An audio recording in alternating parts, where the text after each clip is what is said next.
Good evening, everyone, and welcome to tonight's Yountville Town Council meeting for Tuesday, March 5th, 2019. I'm going to go ahead and call the meeting to order and ask for a roll call, please. Thank you, Mayor. Councilmember Dornbecker. Here. Councilmember Durham. Here. Councilmember Mueller. Here. Vice Mayor Dorman. Here. Mayor Dunbar. Here.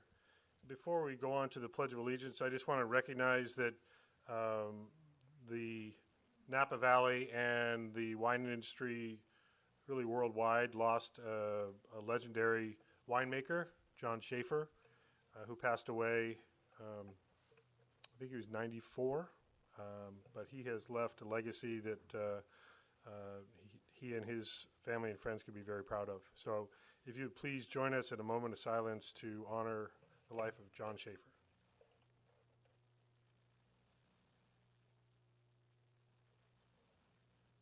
Thank you very much. Now, please join us for the Pledge of Allegiance. I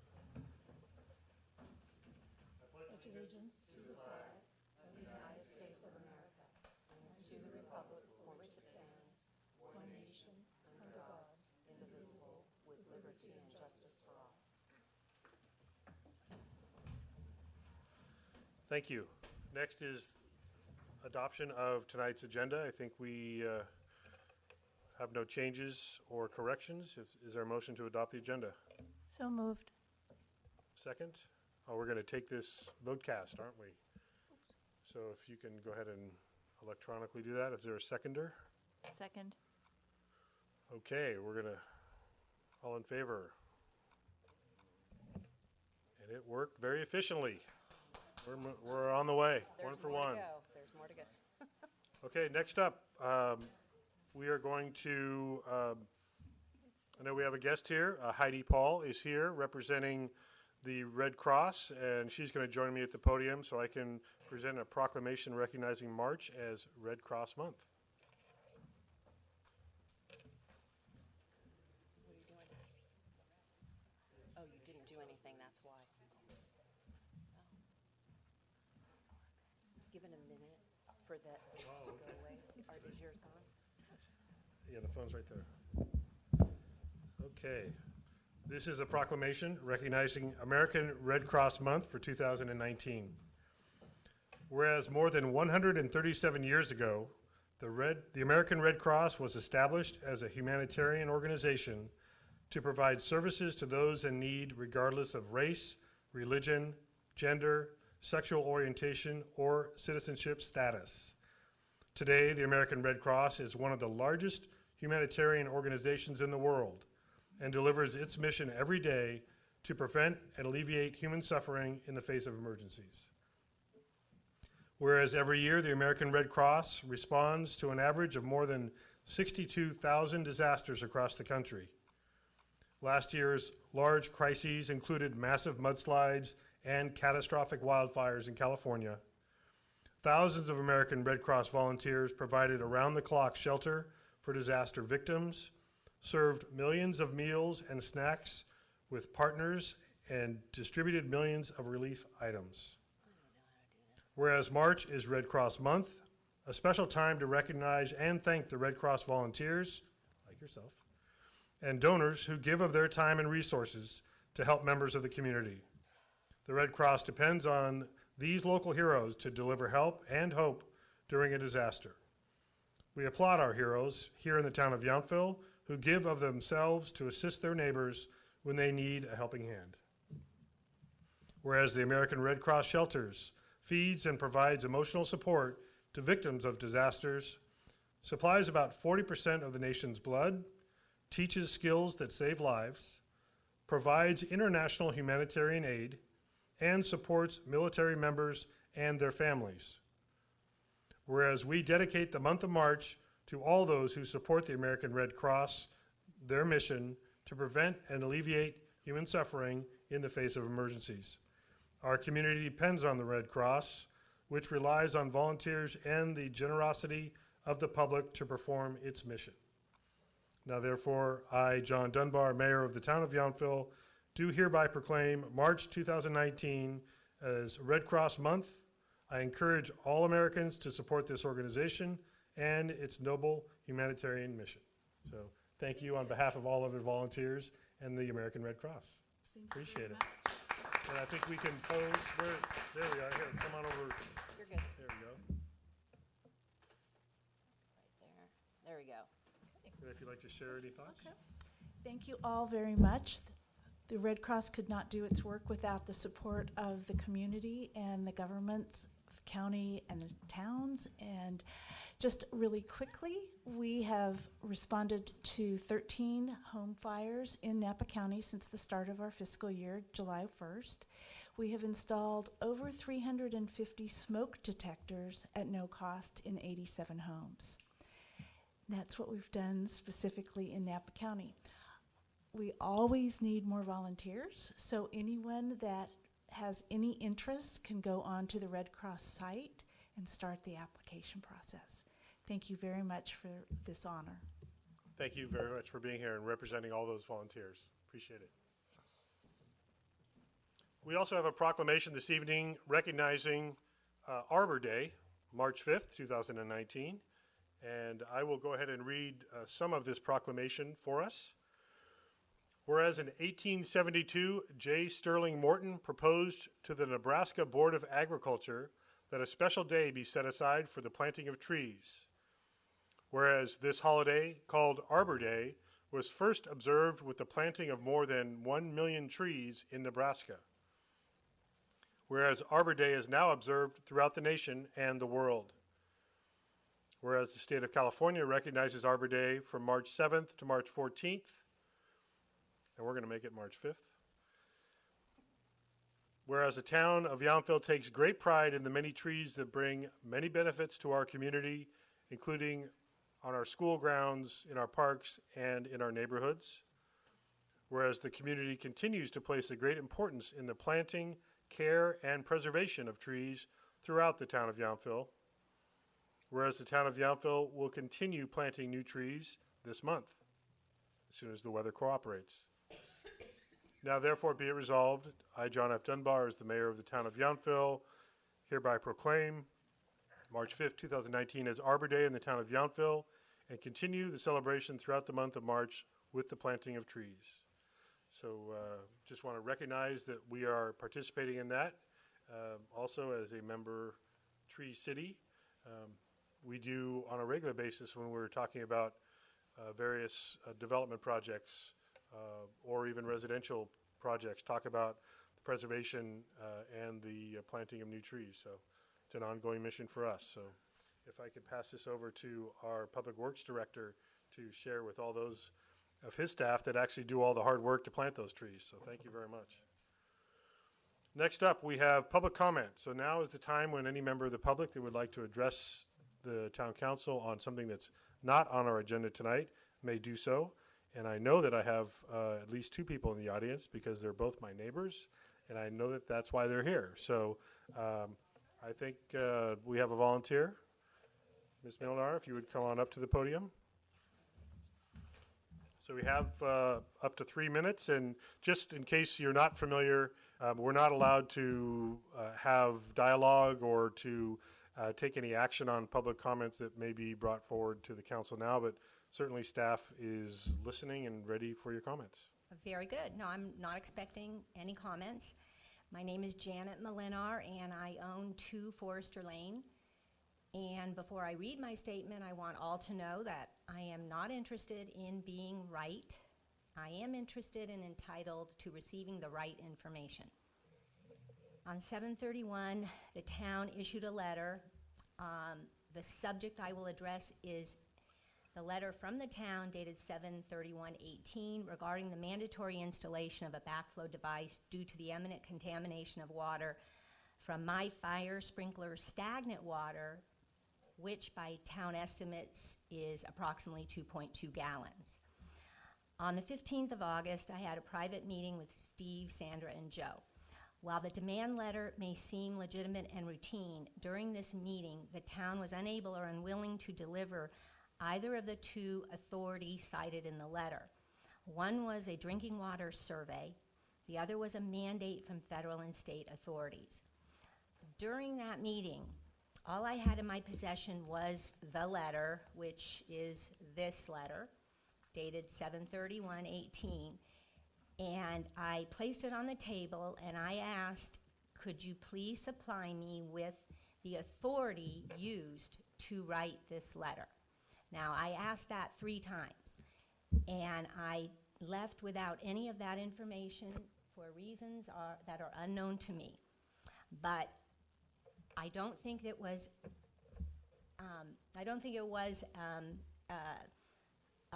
a request that would have been difficult. I think the request should have been very simple. I think there should have been something in a file cabinet or a folder that could have easily been distributed to me.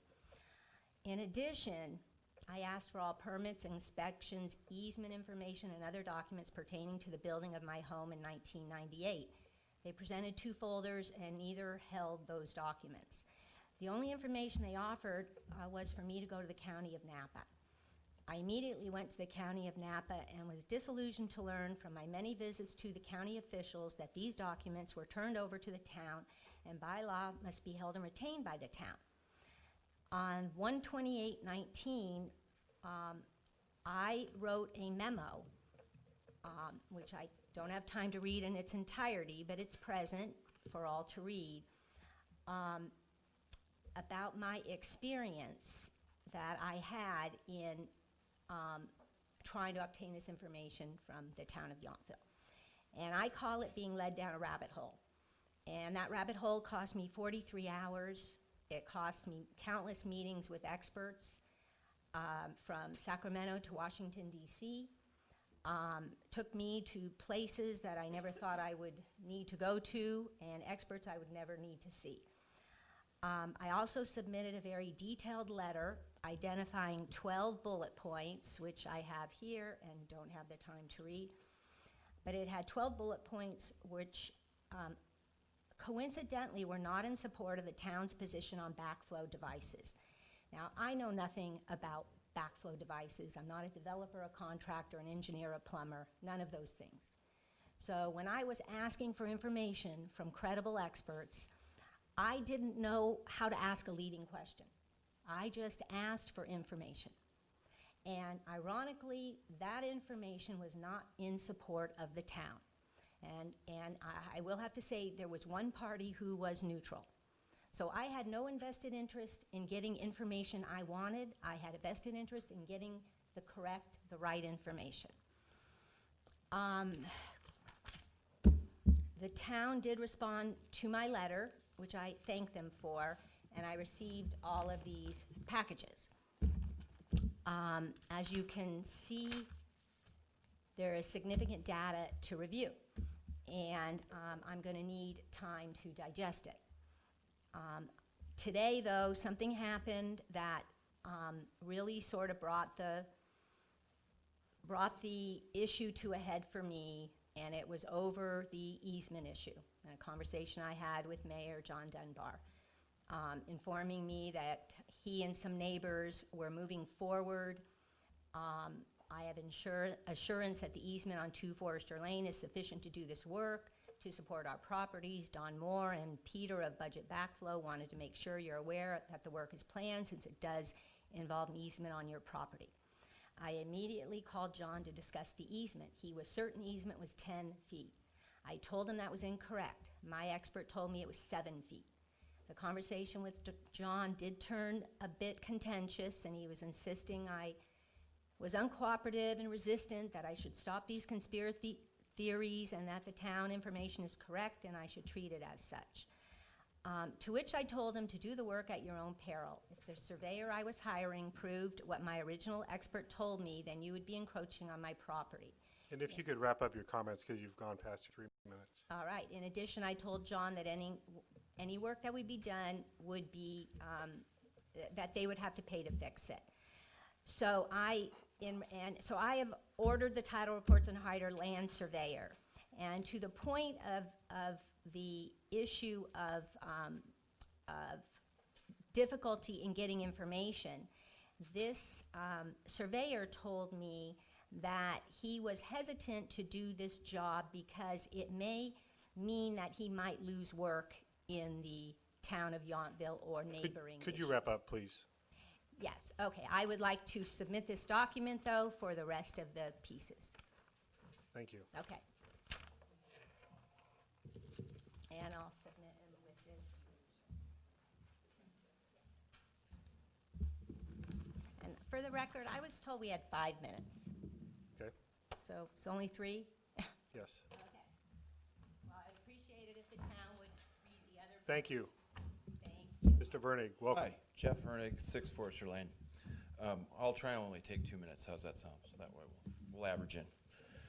And I'm going to talk, probably dovetail a little bit into what she's talking about regarding the backflow prevention devices that have been mandated by the town. I got some information from Joe, thank you.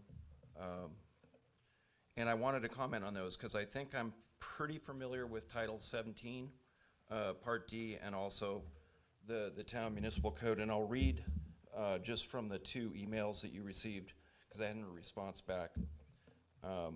But I figured that most of you were copied on that here today, that it would be best to just all see you face to face and then just go ahead and read it.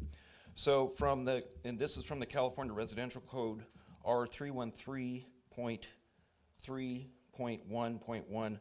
A backflow preventer shall not be required to separate a sprinkler system from the water distribution system, provided that, 1, the system complies with NFPA 13D or Section R313. Piping materials are suitable for potable water in accordance with the California Plumbing Code. That's the CPVC here. Okay, these are the pipes that we have in our house. Number 3, the system does not contain antifreeze or have a fire department connection. Those 3 requisites comply with our systems. And then a review of the Yountville Municipal Code Section 1318.030, subsection C, under type of backflow prevention required, section C, fire protection systems. We are exempt for the following reasons. The premises are supplied from the public water system and there's no unapproved auxiliary water supply on or to the premises. Number 2, there are no elevated storage tanks or fire pumps which take suction from private reservoirs or tanks. Number 3, there are no restrictions to entry of premise to ensure that cross connections do not exist. And number 4, there is no repeated history of cross connection being established or reestablished. Okay, so that's from your own town municipal code. And then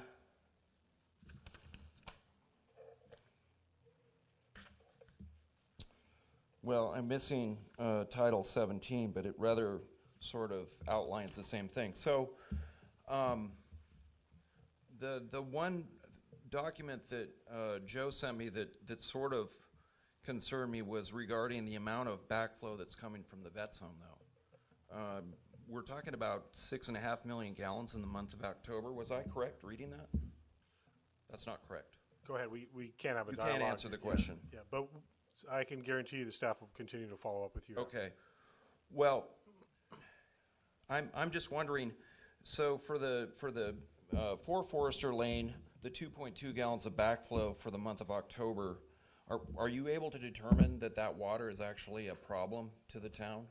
Because on average, if there's backflow coming from the 2,900 residents at, say, 1 to 5 gallons per person, that the water is still potable, particularly with our systems that are exempt. So I'm not questioning that there's certain systems within the community that probably require this. I'm pretty sure that the Vets home with old existing fire sprinkler systems, the black pipe that's metal, that's full of heavy metals and other toxins would be a problem, but our systems don't have those. And the letter in July 31st cited that we have fire sprinkler systems. I don't know where the survey came from, but it didn't ascertain what type of fire sprinkler systems that we have. So it just said that we had them and that we were required to abate it with this backflow prevention device. And so that's why I'm insisting that our systems are exempt as they were built in 1998, and I presume that they had all the permits and codes in place at the time to make sure that if there was backflow prevention required, that they would be in place. Okay, So, thank you. Thank you And for your time. Gary, I don't know if there's any response possible to either Ms. Milnar or Mr. Vernig on this issue. I know it's very limited what we can discuss in public comment.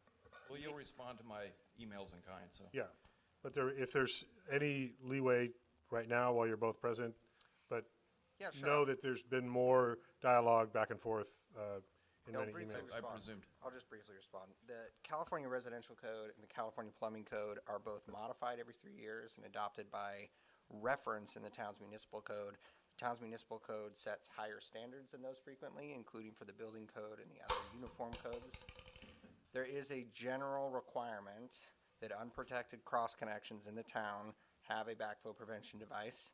The requirements that you cite in the table specifically say that they are minimum requirements, to the extent that answers some of your questions. Okay, and as I said, staff will follow up as they have already with further answers, hopefully, to any other questions that either you or Ms. Milnar have. And as both Mr. Vernig and Ms. Milner have indicated, there actually is a rather extensive and lengthy communication. We've tried to explain, we do not agree with the interpretation that Mr. Vernig has determined with regard to the fire exemption, and we tried to explain that. So we'll take one more effort at working through on that. And then, as I indicated, all of you have been copied and received the several inches of documents and background material that have been sent to both. Okay, thank you. I don't know that we can Councilmember Durham ask a question, Gary? Just it's not a majority of us, just one clarification. How many backflow devices have residents put in their homes in the past 12 months as a response to the letters that you sent out? We had 120 on the list and 115 have been installed. Thank you. Is there anyone else in the audience who would like to speak during public comment? Seeing no one else come forward, we'll move on to our next item on our agenda, which is our consent calendar. We have 4 items, items 7A, B, C, and D. If there's no question or discussion, is there action on the consent calendar? And if so, if you could do it electronically. And verbally, if someone pushed a button. Could you just verbalize your motion that you made it? Okay, I'll make a motion that we approve the consent calendar. Thank you. And is there a second? Second? Thank you. And please vote when the screen is up. And that passes unanimously. Thank you very much.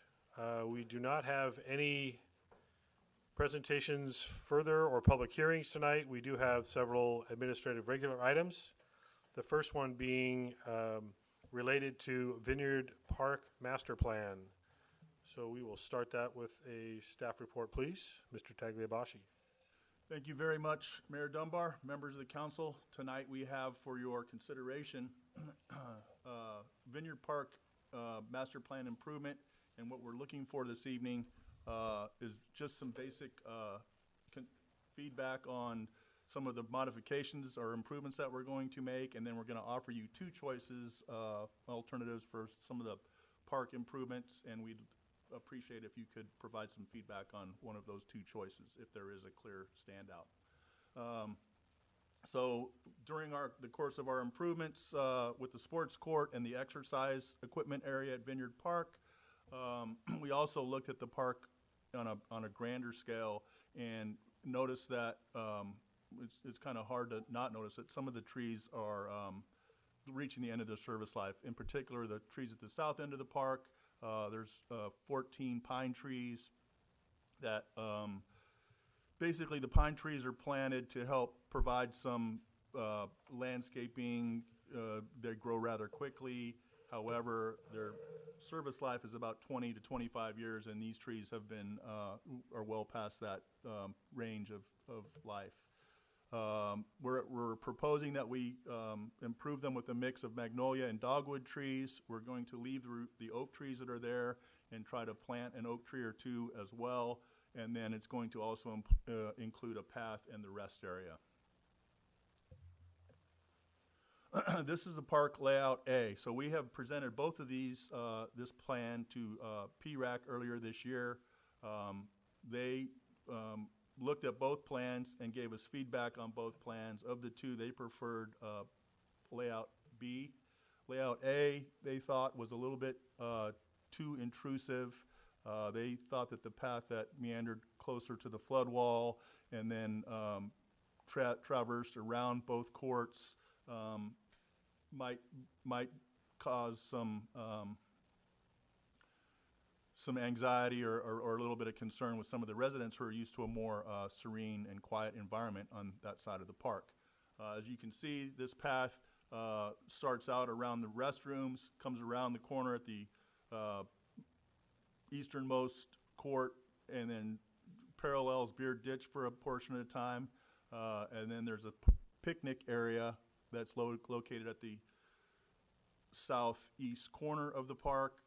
You can see that we have planted trees in a kind of a area, a range that would allow for some shade of visitors, but also some aesthetic value as well. And we will contrast that with the park layout B, where we eliminated the majority of the path, and it only includes that area that's at the southeast corner with the same setup for picnic tables and the same basic alignment for trees, kind of shielding the flood wall again a little bit and providing some aesthetic value with a mix of dogwood and magnolia trees, although those trees, any of that can be changed depending on feedback we may get. This is one of the trees that the architect has recommended that we use, the saucer magnolia tree. We have had some comments and questions about the magnolia tree in particular, and I think I should read from our architect's email. He wants to make sure that that people understand there are different types of magnolia trees. There are evergreen ones with the huge white flowers that are very messy year-round. The ones that we are presenting tonight are deciduous, and they flower right around this time of year in the valley. They usually have pink or purple flowers. People often mistake them or refer to them as tulip trees. They are not the same type of tree. So just so we can clear up any questions some people may have about the magnolia tree, because there are several different varieties. So not to be confused with the variety that could potentially be a bit more messy and more of a year-round foliage. This is the dogwood tree. We're all very familiar with that. Both of these trees grow to around 25 feet. They grow an average of about a foot a year. Our plan would be to try to have a more mature tree to plant. That's been our practice in the past. We typically try to get a 15 or a 20-foot tree so that we start with something more substantial, and then it just kind of tends to take off and grow just a little bit faster and fill in. This wasn't the one that I had. I'm sorry, but I had a different. Yeah. No, you have to go to questions now, Joe. Sorry. I didn't do it. I mean, you can't prove that I did it. There's two in here. Yeah, this is the one I picked. How about that one? That was the first. Yep, that's it. Okay. I apologize, and thank you, Michelle. Okay, there we are. All right, so I'll go back just a little bit. So if we look at this setup here, this is the one of the maps that we got to help visualize the area that we're talking about for the tree removal. As you can see, this runs east-west along the flood wall. It's 13 pine trees, really very close to the flood wall and to the mobile home park. Most of these trees are in the area where the RVs are stored at the mobile home park, and then a few of them are next to some of the other lots in the mobile home park, the mobile homes. So if you look at these trees from the ground view, as you can see, they have varying states of trimming. I think what the arborist described them as a lion's tail trim, which apparently isn't, for long-term health of the tree, isn't the best approach. However, that's the approach that we've maintained these trees up until our current tree trimming and arborist crew came on board. And these trees, as you can see, have a variety of physical challenges. The forked The forks in the bottom of the trunks are challenging. These trees tend to drop limbs, and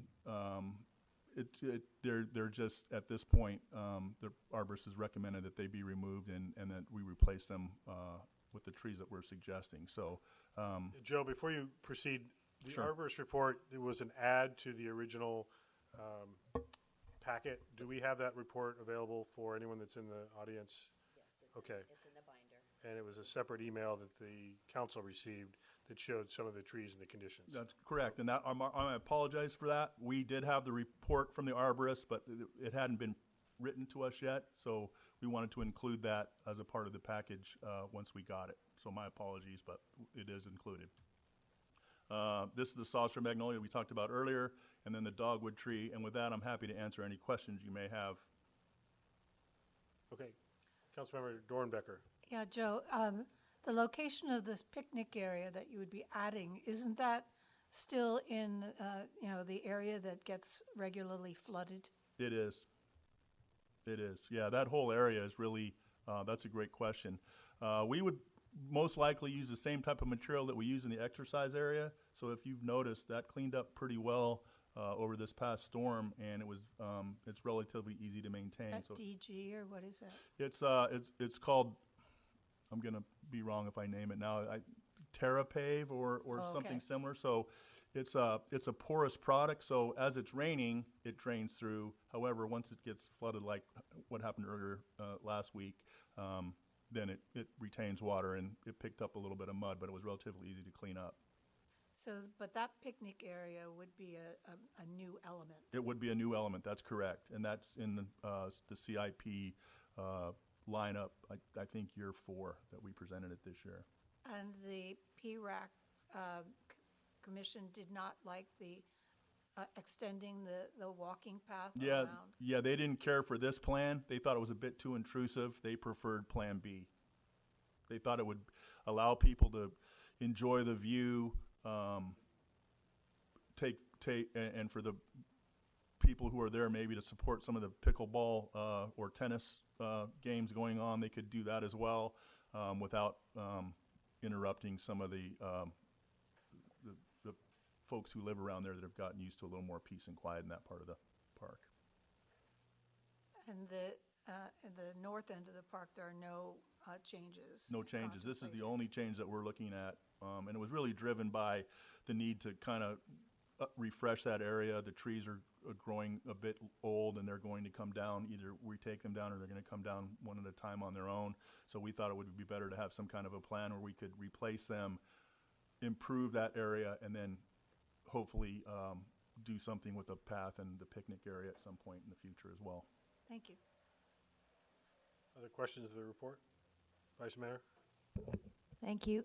Thank you, Director Tagliaboschi. So the alternatives A and B, I think the costs we talked about in a phone call were very ballpark were $100,000 for A and $50,000 for B. Does that include the removal of the trees? That does not include the removal of the trees. That So- was really for the concrete portion. And I would say that concrete's going for around $18 a square foot, and that's what that price was based on. I'd say it's probably north of 120 for the Plan A, and as you can see, Plan B is about a third of the layout of Plan A. So that would be about somewhere in the $50,000 range. Thank you. And then on the actual, I've pulled up the arborist report here. I can't tell if they are actually recommending removal or if they are saying, if we remove it, here is our recommendations on how to do it. I mean, there is language that the property owner's intent is to remove hazardous situations, et cetera, plant trees better suited. And they do say, they talk about the health of the tree being a 2 on a scale of 1 to 5, but did they actually recommend outright removal? They did recommend removal. I thought it was in the very first part of the report. And but it maybe could be. I've missed it. It's been a couple of days since I read this. Okay, so, but that was really my question. They say best to remove yeah, them. these types of trees, in their experience, they're gonna come down one way or another, and we can remove them, or we can wait till they kind of fall on their own.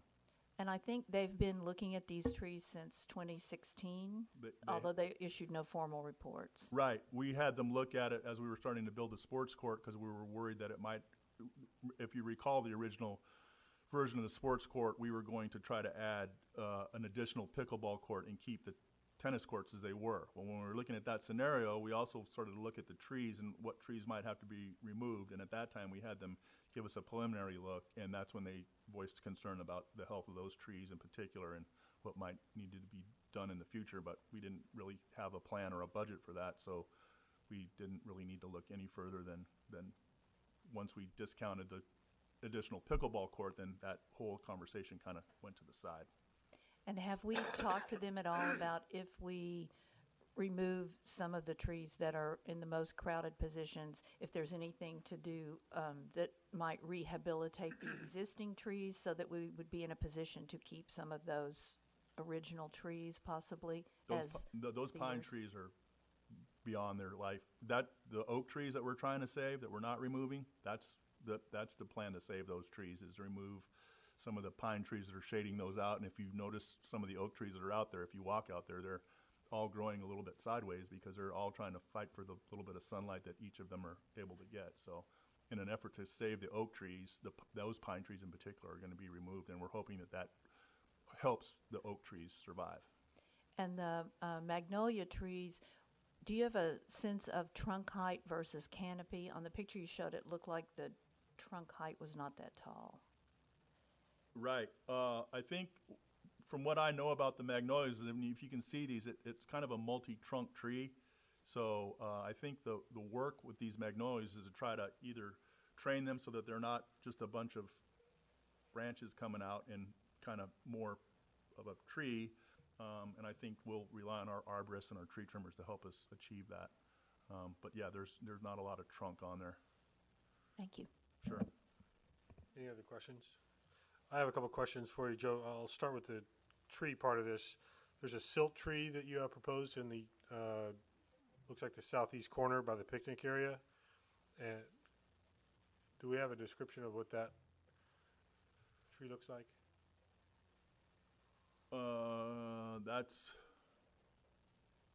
That's an existing tree, and I don't know that we plan to remove that tree. If we do remove the silk trees are a little bit problematic.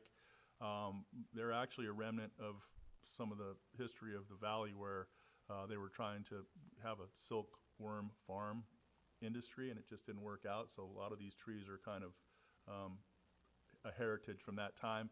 They don't provide much aesthetic value, but I believe that tree is actually existing now. I don't think that that's one we would tear out or remove. It presents itself as it's one of the new ones because it has that same presentation here. Yeah. As opposed to the, well, certainly you've got the magnolias and the dogwoods identified. Is there a concern that the dogwoods would impair the panoramic view that currently exists in the park? Was there any concern from anyone about that? Mainly it'd be from the tennis and pickleball courts. They did not. None of the members of PRAC voiced concern in that regard. I think they had concerns about the magnolia tree, and because they were familiar with other types of magnolia tree that could have been more messy, and we talked about that a little bit, but I don't recall them. I think that they thought it was a good idea not to have more trees on the west side because the view for some of the homeowners might be impacted, but they didn't really discuss any of the trees on the east side at all. Okay, and in your staff report, I think to the Vice Mayor's question, second paragraph, you list the existing pine trees deteriorated to the point where the town arborist has recommended removal. I thought I saw it in the first part of the... And you also, just to calculate, since we just did our Arbor Day proclamation, that the proposals to remove 13 trees over the next 2 or 3 years and replace with 14 trees. That'd be a minimum 14 trees, that's correct. Okay, and again, following up on the question of cost, there was no cost. You show where it's budgeted, but with a cost over a few year period of installation and development. Are those top costs you're talking about roughly 120, or you're saying it's 120 plus tree removal? That's correct. Tree removal is about $38,000, I think is the estimate. And then For all the trees that are being removed, so we're looking at 150, 160 for Plan A and 85 or 90 for Plan B? that's correct. And are both of those covered in the budget by the in lieu fees and other balance in there? For the tree plantings, that's certainly the case. We have quite a bit of in lieu tree money right now that we are looking to plant trees, and then our tree budget we'd spread that out over the 3 years to help, or 4 years to help try to manage the budget a little bit, so it's not as impactful. So when you say it's currently budgeted, it says partially, you're saying the tree removal and replacement is budgeted over multiple fiscal years, and then we'd be adding a capital project. That's correct. It's in the capital improvement plan that I presented on February 5th. I think it's in year 3, but it could be year 4. And so we would be bringing back something as we get closer to year 1, as is our current process and policy. We would bring a design forward for you all to comment on and give us feedback on, and then in the very first year, year 1, we would then go into construction. So, and that gets to the point I wanted to make. You have at the very last line of your recommendations in the staff report that this is to provide recommendation of if we are comfortable with either alternative for further development. So this is not approval of a plan that gets launched tomorrow. This is something that's still a year plus out, but this is to tell you either we agree that it makes sense to move forward or not. That's correct. Our CIP plan is a 5-year plan. This particular park proposal is year 3, I believe, in the plan. And so in accordance with our normal practice, we would come before you all and present several different alternatives or versions of potential layouts, have you all give us feedback. Parks and Rec Advisory Committee would also be included in that, so we have a multi-step process before we would ever go under construction, but it's at least 3 years out. Okay, I think that's important to highlight that fact. Okay, any other questions? Anyone in the public have a question or comment about this item? Ms. Reeves? Pam Reeves, 6887 Jefferson Street.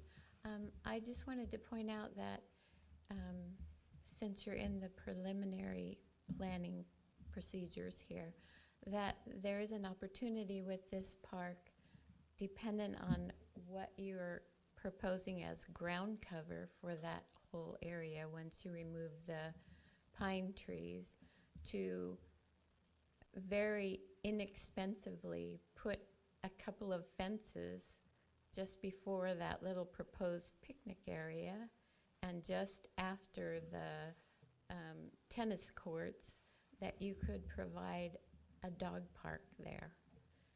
This is a relatively unused area, and part of that long side on the south is taken up by parking lot on the other side, and there are a couple of coaches a little bit more to the west on that line, but a dog park is not necessarily a noisy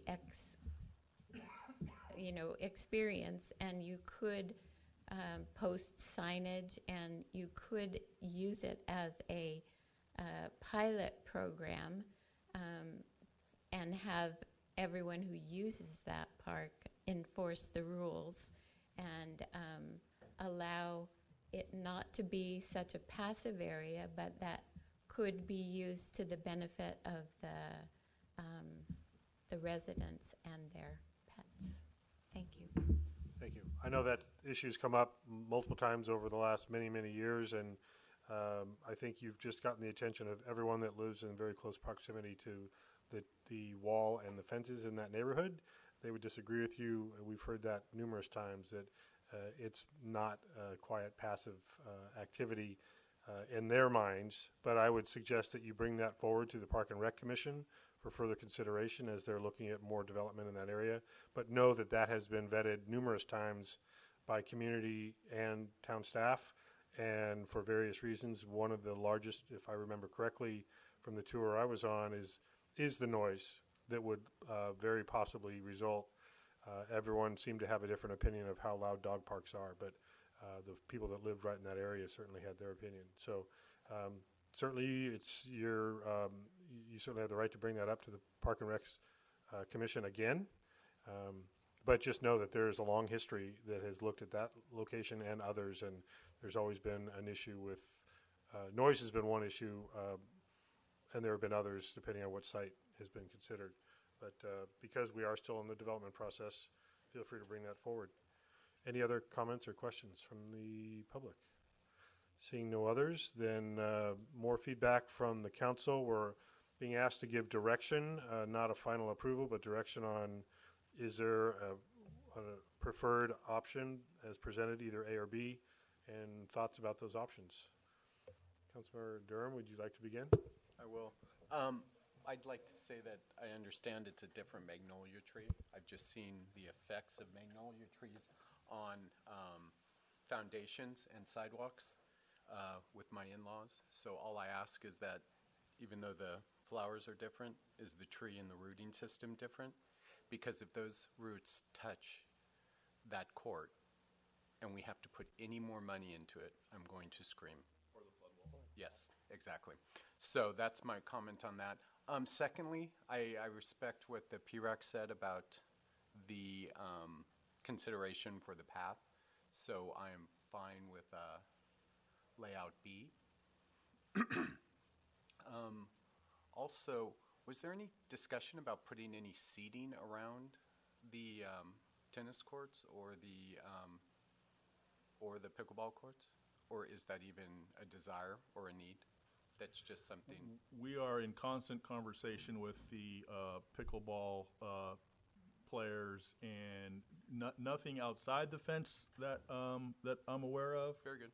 That's fine. But we do have some interior seating that's going to be installed. One of the thoughts, Councilmember Durham, was that adding some picnic tables in the seating location outside would allow for, in some cases, there may be a group that comes and a portion of them are playing pickleball, or a place to go, have a break, and so that the groups can engage.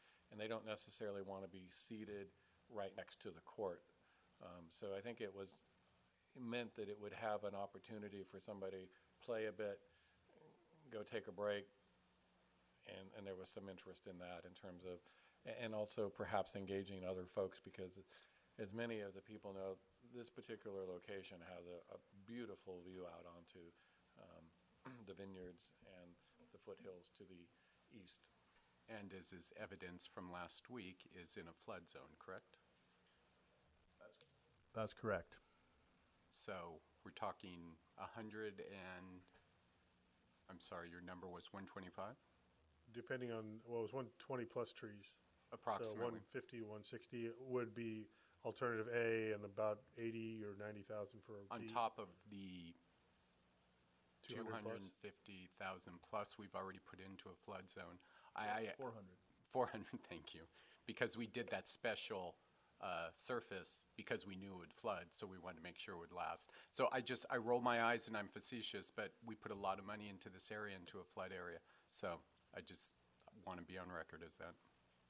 I think that's fair, but I also think we look at the fact that the site is not in a flood condition probably 9 months out of the year. We say that now. Yeah, well, and the news and the discussion is much different. So, and I respect that. I'm just stating my point and my position. I think the key to that, Councilmember Durham, is that we do the right design and the right components so that if we, because I think you're correct. My point would be, we need to think about that. Some of you are familiar with what I call retention basin parks, and it's a good multi-use, but you have to design them with the right product and the right. And I think we learned that some of the initial stuff put in the 80s, when that park was developed, probably wasn't the same way as Public Works Director Tagliabashi mentioned, the trees that were planted, those pines were put in because they're notoriously quick-growing, and they provided a buffer between the subdivision so that people weren't looking at the mobile home parks. That's why the developer put those in at that point in time. And they do have a natural life cycle. They're just a tree that goes to about 25 years, and we're now at 30-some on that subdivision. Councilmember, Thank you. Councilmember Dornbecker? Well, I agree that Plan B, I prefer it because I think that we don't really want to continue that path along all the way around. I disclose that I live close by, and I see plenty of people enjoying this park, and I'm glad. And it has the improvements that we've made so far with the exercise equipment and things have made it a very special place. I see weddings in that park all the time under the big tree on the lawn, small weddings. But anyway, I'm happy to see flowering trees chosen. I think that's a nice, and I think they're all deciduous as well. So in the winter, they will all lose their leaves. I guess that's fine. But anyway, I think I could support alternative B. And even though that area does flood, it's actually the from what I have learned on the Watershed Information and Conservation Council is that this whole area is tending more arid. So flooding may be less in the future. But right now, this year, we have been experiencing a lot of flooding.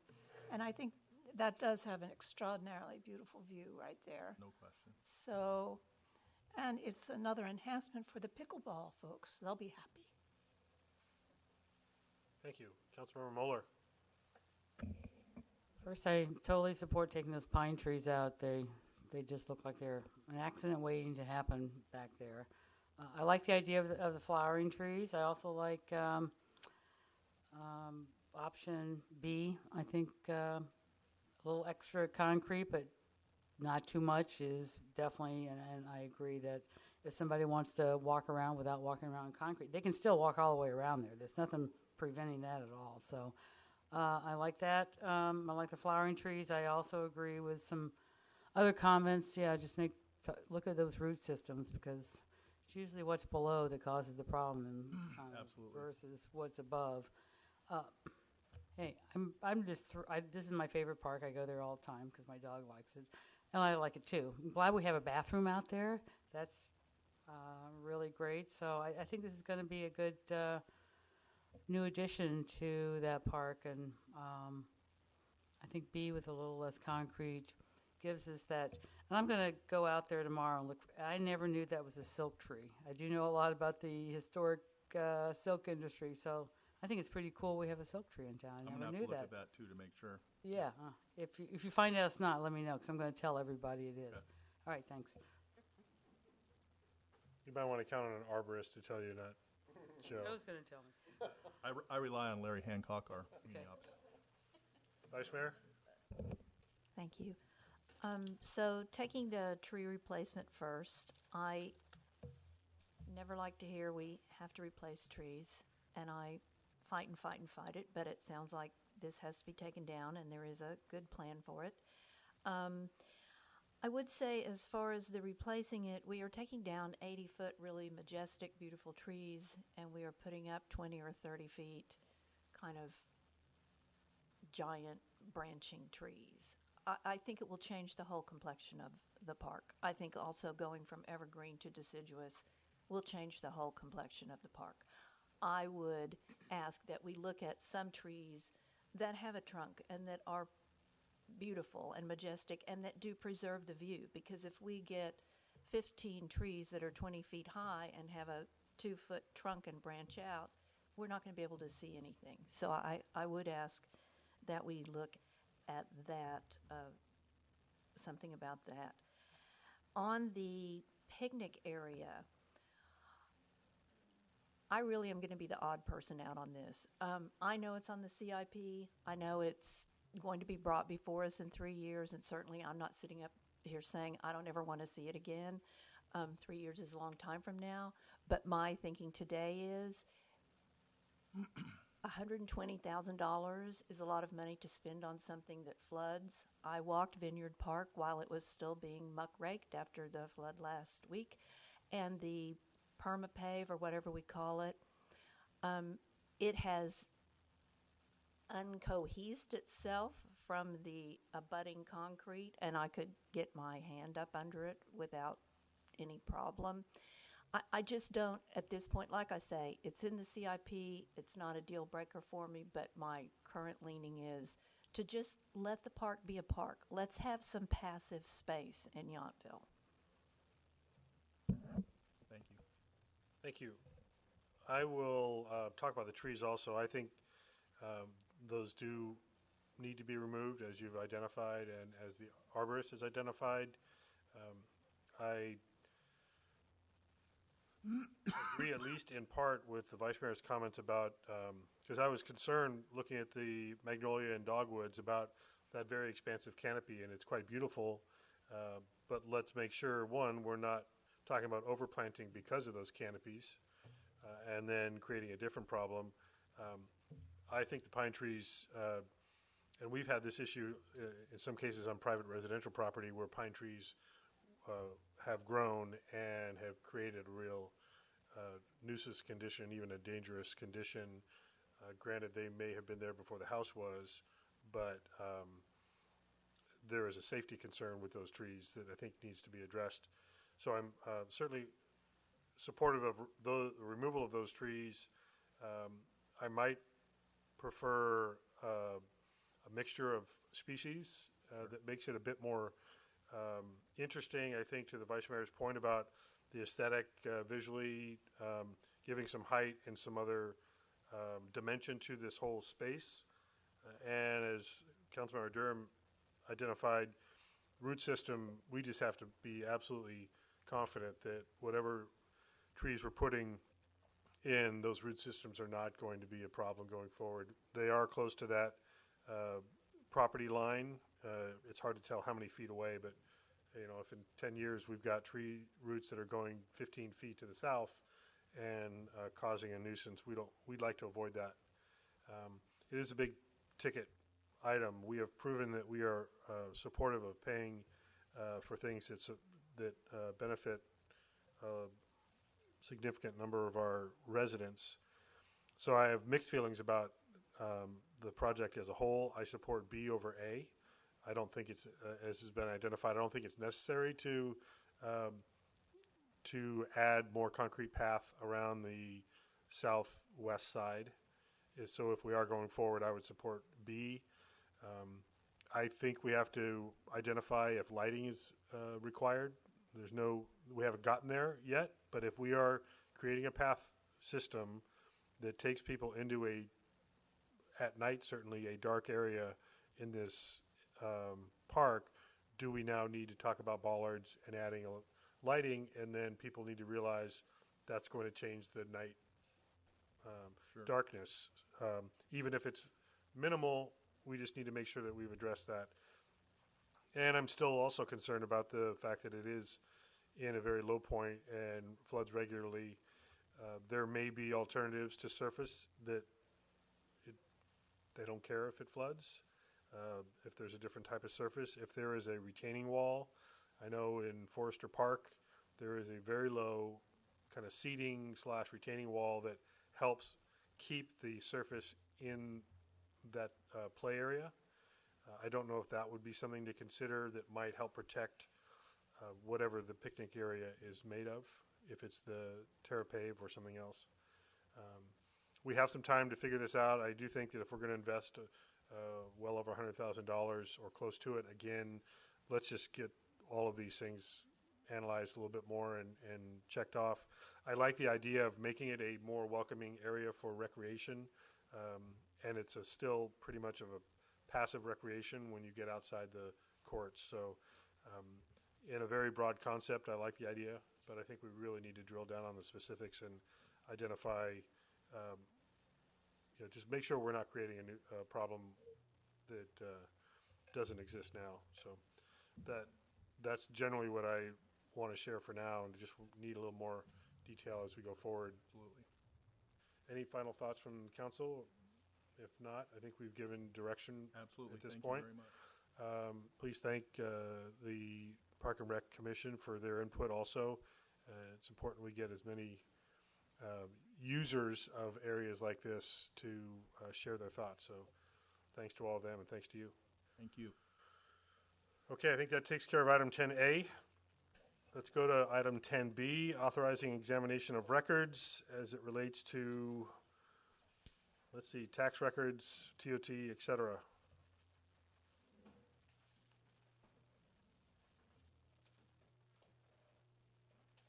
And we are transitioning staff seats. Welcome, Priya.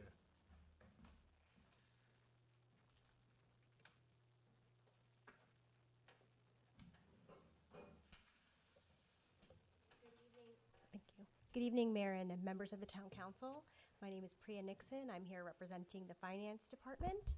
I'm here to talk to you about, I have to read this, authorizing examination of sales use and transaction tax records. And so I wanted to just give you a little bit of background so you understand why we're asking for this, and talk a little bit about the services that we'll get. One of the things that we do to make sure that we are operating very fiscally responsible is to make sure that we receive all the revenues, like sales tax, that we're entitled to. So we currently do that. We have a vendor that we work with, that we have been working with for a while, and they do audits of the sales tax that we receive to make sure that we're getting everything that we deserve. As I mentioned, we've been working with them for a long time. So one of the industry best practices is to issue a request for proposals to get responses from other vendors who offer the same service. So we did that, and we received 2 responses, and we've interviewed both of those firms. And based on the interviews and the responses that were vetted in the RFP, we are recommending to enter into an agreement with a new vendor, HDL, for sales tax auditing services. By law, we are required to have a resolution that authorizes them access to that data, the sales tax data. So that's one of the reasons why we are presenting this. It is standard, and we are required to do it. In the RFP process, we also asked for some information on TOT, the transient occupancy tax. That is a big revenue for the town. And we noticed that HDL, they do offer that service. We currently do an audit of our TOT revenue, but it happens every 3 years. HDL, they will do it on a more consistent basis. And also, they have a more customer service focused ability to take payments. We actually administer the TOT administrative services in-house, so we would be able to do that with HDL, and they would audit on a more consistent basis. So that is the information that I have for you. If you have any questions, please feel free to ask. Thank you. Could you also just touch on the last of the staff report where it gets into the fees and how they relate to what we have been paying and what we would be paying with HDL? Sure. Steve, do you want to take that one? I'm going to break it down into 2 parts. The fee structure for the sales tax auditing is roughly the same, a monthly fee, and then there's a percentage of any audited results when it's found that their efforts have found a correction in TOT allocation. The second component is our analysis of the way they propose coordinating the TOT management would actually be less expensive to the town than doing it every 3 years, and allows for more focused enforcement if necessary, but more importantly, it has a compliance, so we catch something quicker than allowing something to potentially go 3 years. So The other thing that we think is going to be really exciting is they have an online payment structure, which we think some of our larger hotel properties, especially those that have out-of-area accounting offices. So it allows for us to streamline, find something earlier, fix it, collect the revenue, and basically all of these are within the normal budget structure that we already have in place. And these are industry practices. I think some of you on the NVTA board probably remember you had an item not too long ago similar, because NVTA monitors sales tax. So we also found that the vendor HDL had some different consulting approaches and information sharing that would be helpful, and we can use them more in some of our financial forecasting. So is it correct to say that for roughly the same amount of money, or possibly even less, we're getting more services? Yes. Okay. Yes. Councilmember Dornbecker? Yes, I just would like a clarification. So it says that they get 15% of any tax audit results, and that is not the from the whole amount of the sales tax, but only if they, in their audit, find a difference, they get 15% of that. Is that That correct? particular claim or incident, correct, or vendor issue. Usually it's a vendor on a vendor basis. Thank you. Any other questions? Vice Mayor? Did I see that correctly? You did. Okay. I thought I missed it. Any member of the public have a question or comment about this item? Seeing none, is there any further discussion by the council? If there's no further discussion, we are being asked to just, I would like to make a motion. I don't even think, are we being asked? Yes. Yes, we are. I can't get to the last page. There we go. Yes. I would like to make offer a resolution authorizing 19-2035, authorizing examination of records and allowing adoption of resolution 19-3539, authorizing examination of sales, use, and transaction tax records and transient occupancy tax administrative services. Thank you. And is there a second? And without question, I will second. Thank you. And please cast your ballot. That passes unanimously. Thank you very much. I was just checking. It's a rare occasion. Okay, we're going to move on now to item 10C, introduction and potential waiving in the first reading as it relates to small wireless communication facilities. Good evening. This is an ordinance that amends the Yountville Municipal Code to comply with the new FCC's order and ruling, and I will turn it over to the town attorney to share some of the details. Sure. So as the council probably recalls, I think it was about 3 years ago that the town adopted a very comprehensive scheme for wireless facilities generally. This simply adds one chapter to address only small cell wireless facilities, sometimes known as 5G, although that name has been, by the industry, not preferred. So small cell wireless is how FCC refers to it. They issued an order last fall. That order went through a process to become law, including being published in the Federal Register. It applies to local jurisdictions, including the town, and how the town reviews and approves or denies these applications. There's three basic ways that small cell is rolled out. One is a co-location, or what's referred to as a co-location, on a current facility or a current tower. Another is a new small facility, which would be a new tower that goes up, or a modification of an existing tower that's already in place. There's different standards for how those are approved. These are set out in federal law. And there's also different timelines for the process for the town's approval of those, including either 60 days if it's a modification or 90 days if it's a new facility. So this just lays out the requirements that are in federal law for this new type of small cell facility that's being rolled out. And with that, we're happy to answer any questions. Where it says it's mandatory or discretionary, you have mandatory. That might limit our conversation. Yes, perhaps a little bit. Yes. Okay. Just pointing that out. Yeah. Yes, Councilmember Dornbecker.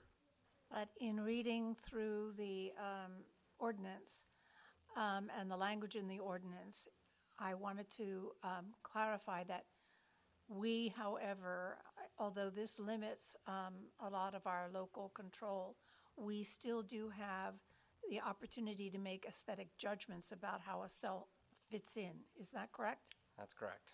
Thank you. Given the current law on the books, however, there are federal laws being presented that would take that authority away. But not now. Not yet, but this year currently. It failed in the state of California, and so the effort has now moved to the federal government. So Yes. we can't be sure that that's going to stay, but that is the current condition, yeah. Yes. Yes, and the most restrictive type of application is in the public right-of-way where it is necessary to address a deficit in service.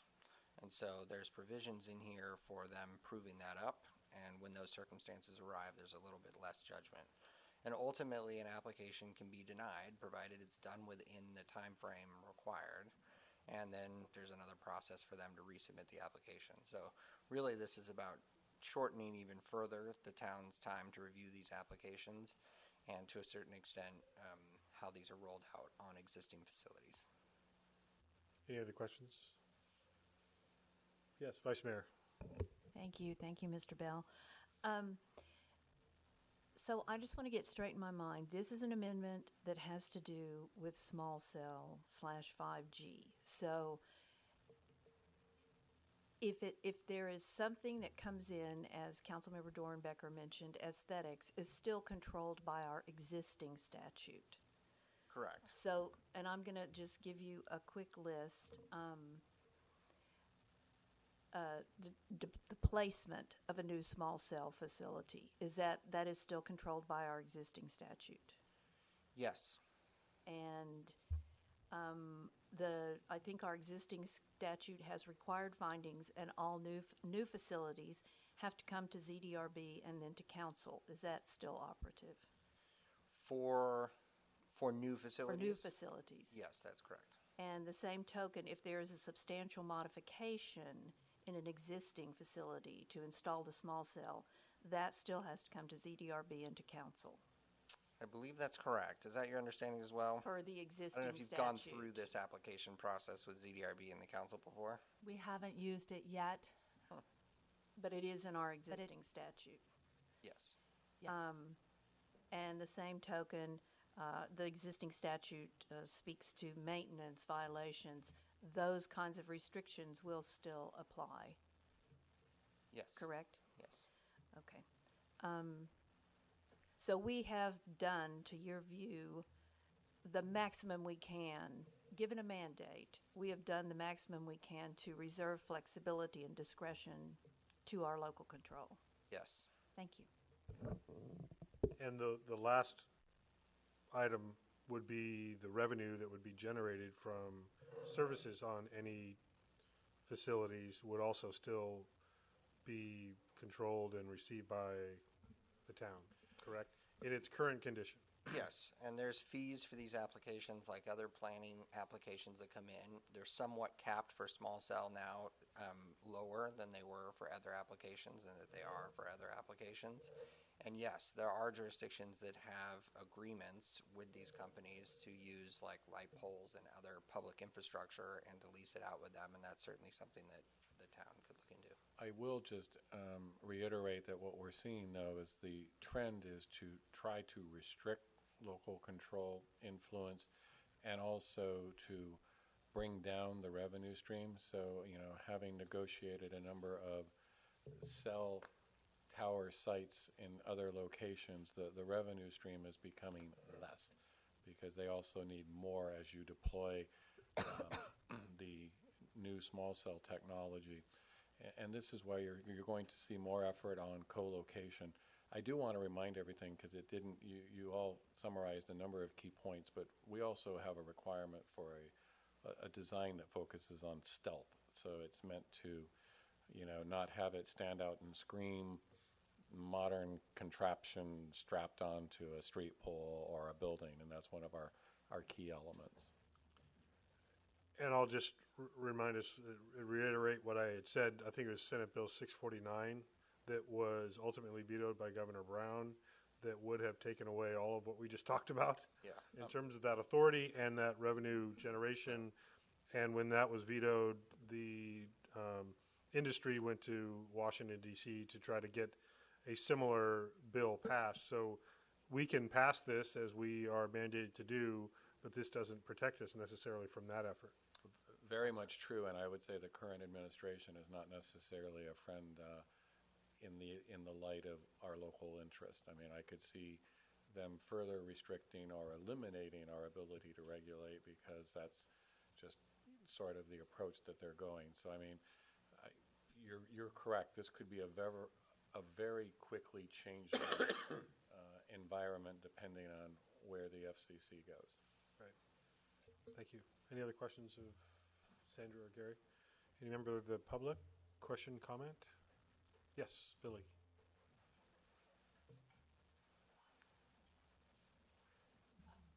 Billy Hewitt, 9 Landy Way. For the untechy person, what is the advantage of having the cell towers? I mean, do we have better communication, like during the fires? I mean, what advantage? I don't understand why. I will try to give you the uninformed technology in answer. plain English.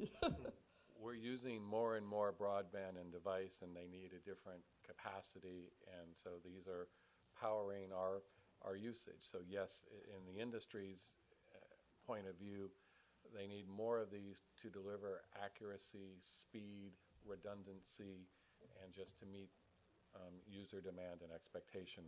From now telephones, we're now wireless. walking around. from all the wireless communications. wireless communication, But it's television. Internet of Things, Yep, the Internet of Things. cars. I mean, for all of you, we've got people using iPads, iPhones, devices in your car.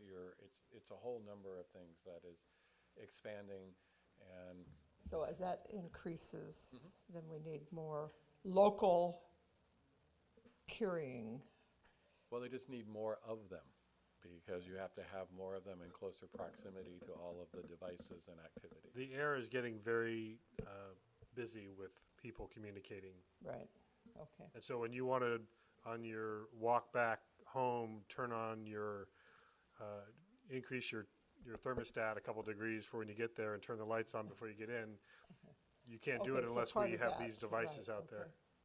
okay. Smart home, what they Well, call I just smart think, technology. Well, you look at car technology. You have a lot of autonomous features in vehicles. There's a lot of things that we don't think about directly. But also, what I will say is you're still principally looking at anything with bandwidth. Cell phones, iPads, and devices that we're using, I'm just going to date ourselves if we all go back 3 years with how long it took to download something. And, now we would throw the device out the window if it took that long. So part of it is just meeting consumer demand for timely volume and how we're using it. And to your point about disaster preparedness or response, the idea would be, yes, there would be more capacity. There was even a lawsuit from one of the telecommunications companies that slowed down communication capability for CAL FIRE during a wildfire disaster, and basically told them they needed to buy more capacity during a fire. So we wouldn't want to see that situation repeat itself anywhere. It is challenging because we live in an area where they have not fully deployed 3G, and yet now they're talking about 5G and small cells. So, we're not receiving the same benefit of the signal strength that you will find in other more urban areas. Thank you. Thank you. Any other questions from the audience? Seeing no others, is there either further conversation or action by the council? We're being asked to introduce and waive the first reading of this ordinance. I'll make a motion. Trying to get to my little button here. I'll make a motion that we approve and waive the first reading for ordinance number 19-480, an ordinance of the Town Council of Yountville, amending Chapter 13 .150 of Title 13 of the Yountville Municipal Code to add provisions regulating small wireless facilities and amend related provisions. And just before Michelle asks for the clarity, introduce as opposed to approve, that would be your motion? Okay. I'll second. Okay. Please cast your vote. That also passes unanimously. And Michelle, I would say this is moving much more rapidly than we've ever seen it. I don't mean to jinx anything, but I'm going to dare say it now, but it's been working very well. Good thing you gave proclamations at the beginning for her to get through it, so that was perfect. Well, I brought up in the past when it hasn't been this good, and it's been working very well, so thank you for that. Let's move on now to item 10D, another introduction and potential waiving of the reading of our code regarding sidewalk vendors. Yes, Gary. thank you, Mayor and Council. This is a mandate from the state instead of the federal government related to sidewalk vendors. This was one of the bills that I highlighted in the legislative update this year or earlier this year. It's effective January 1, 2019. It's designed to address a problem that is more prevalent in very large cities of not having permits for sidewalk vending and also doing so in ways that violate local health and sanitation laws. Through those enforcement efforts of locals and some prosecutions, a state law was proposed, adopted, and signed into law by the governor that effectively does two things. It now prevents the town from criminalizing this behavior in all cities in the state and counties. Previously, like with all violations of the municipal code, they're potentially prosecuted as an infraction or a misdemeanor or criminal punishment. So this new state law takes that off the table. So no more criminal prosecutions of this by the DA or in cities that have elected city attorneys by those city attorneys. And then secondly, it limits drastically how the town can regulate sidewalk vending and provide some very specific examples of what the town can do and what the town cannot do. And this ordinance regulates sidewalk vending within the parameters of that law and makes it clear that the punishment is a fine instead of the general punishment of the municipal code, which could include a criminal prosecution. With that, I'm happy to go through the particular regulations if you all have read them and understood them, or if you have specific questions about the ordinance, whatever the council prefers. Let's see if we have questions on a more broad general basis, and then if any council member or member of the public has a specific question, then we'll dig deeper. I have a question. Yes, Councilmember Mueller? So, thinking about what we might be able to control here. I know we can't control very much, but, well, maybe it's really a concern. So I think the likelihood that if we have a lot of sidewalk vendors are going to probably occur on the weekends, and we really don't have any enforcement. I mean, is this something where if somebody thought there was a problem or a perceived problem, would they call the sheriff, or would our code enforcement come out who doesn't work on the weekends, or how would that work? Actually, that's a great question, Councilmember Mueller. We, in our agreements with the Sheriff Department, we have really made great strides in their working and understanding municipal code issues.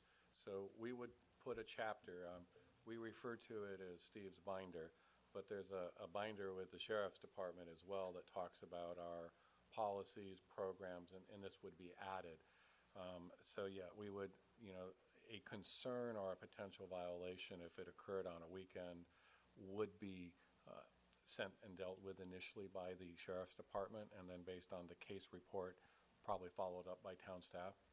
And I will point out, just to, Gary gave you a brief overview, but there is a fairly still we're trying to maximize what controls we do have, so there still is a permitting requirement, a proactive that they have to come in, identify the nature, a route, product, pay a fee, pay a business license, so they have to operate on the same footing as a regular business within the limitations that the town attorney was referring to.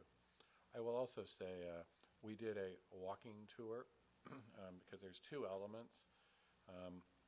And I would tend to also agree with the town attorney that we're not necessarily the type of community that's going to see potentially a large influx of vendors. We don't know that for sure. I think we may see some that try it. But if you're in the residential areas, you must be moving. You can't park and camp. And one of the important considerations is that you have to be able to maintain ADA access. So, for example, in the downtown core area, which is our business community, in many cases that's going to limit where a vendor potentially could set up a stationary location because they have to leave 48 inches of ADA access. Well, we don't have a lot of areas that are wider than 48 inches. So there's spot pockets. We have some sidewalks in front of the post office, the community center, and a few other areas that potentially would allow a vendor to have enough space and then still maintain a 48-inch ADA access.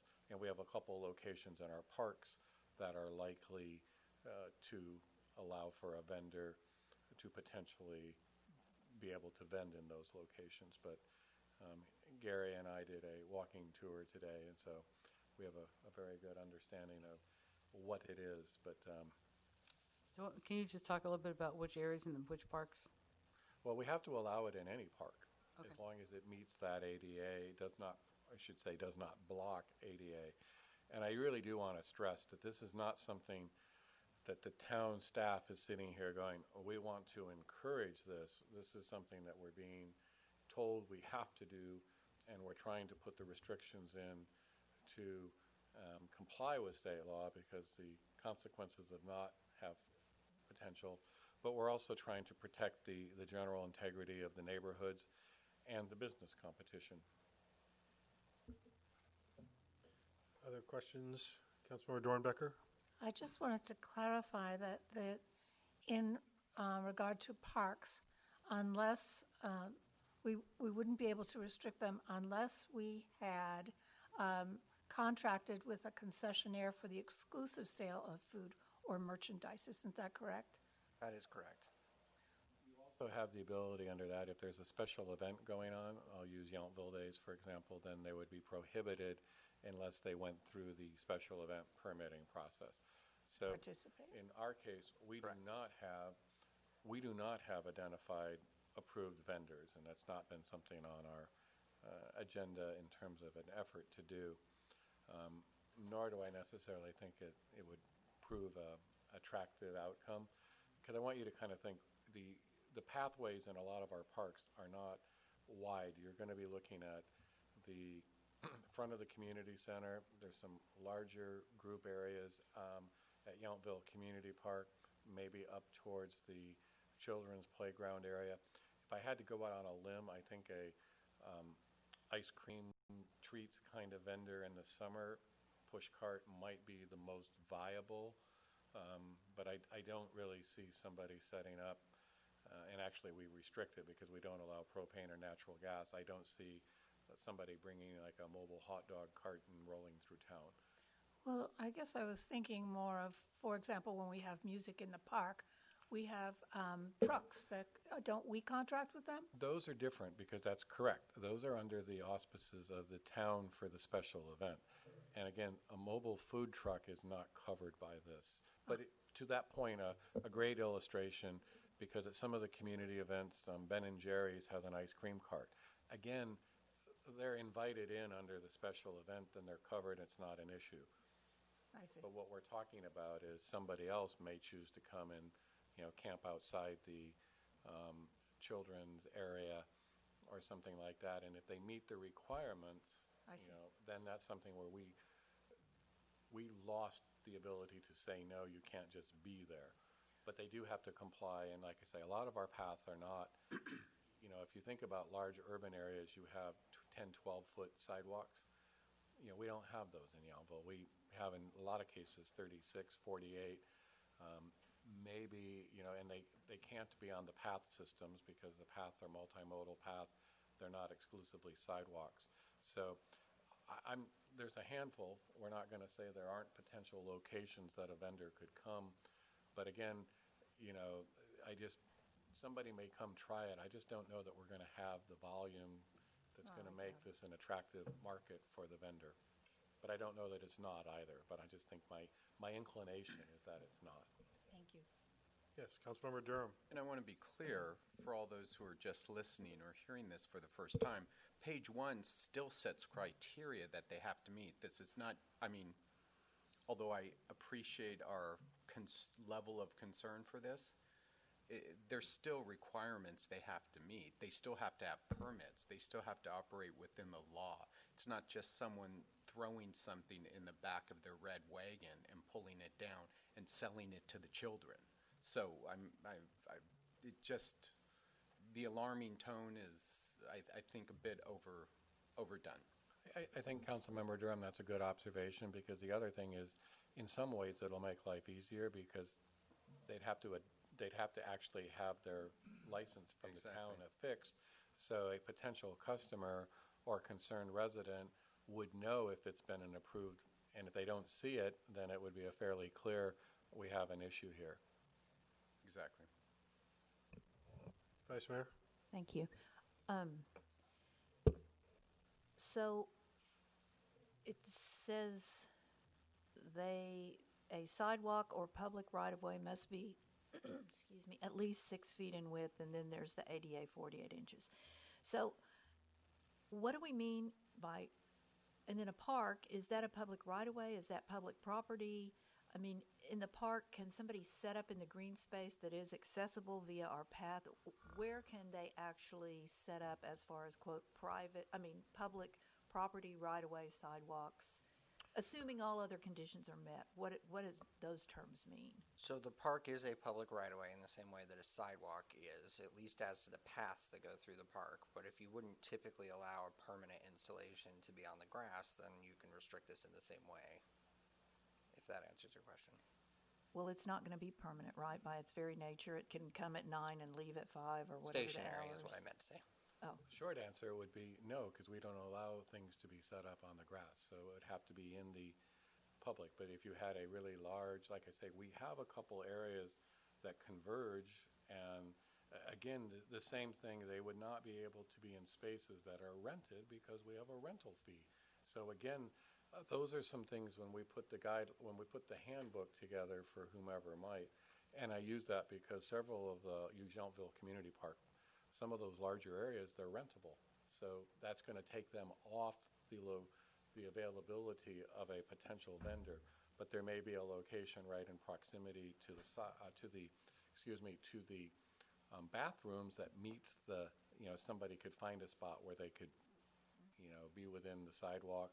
There may be some areas adjacent to the plaza. The same way the community center plaza would be not subject to this because it's a rentable space. So, but the sidewalks where we have the larger walkways in the front from basically the Bardesano Pocket Park to the post office, there's some areas there that logically we've identified that depending on the type of the cart or apparatus they have, could potentially comply with the ordinance, assuming they've applied for it and done all that.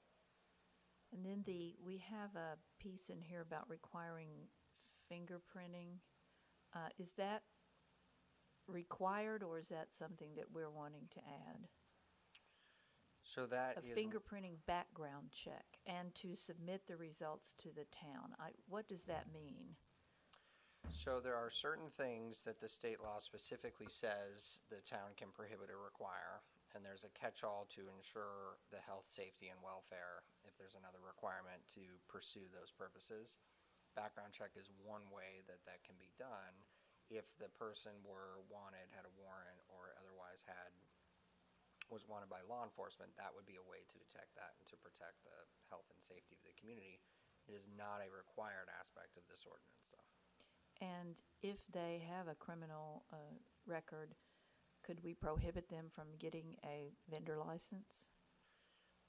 If the current ordinance as drafted speaks only to sex offenders. And so an applicant would be responsible for getting his or her own background check and bring the results to us. Correct. Thank you. Just a couple clarification questions.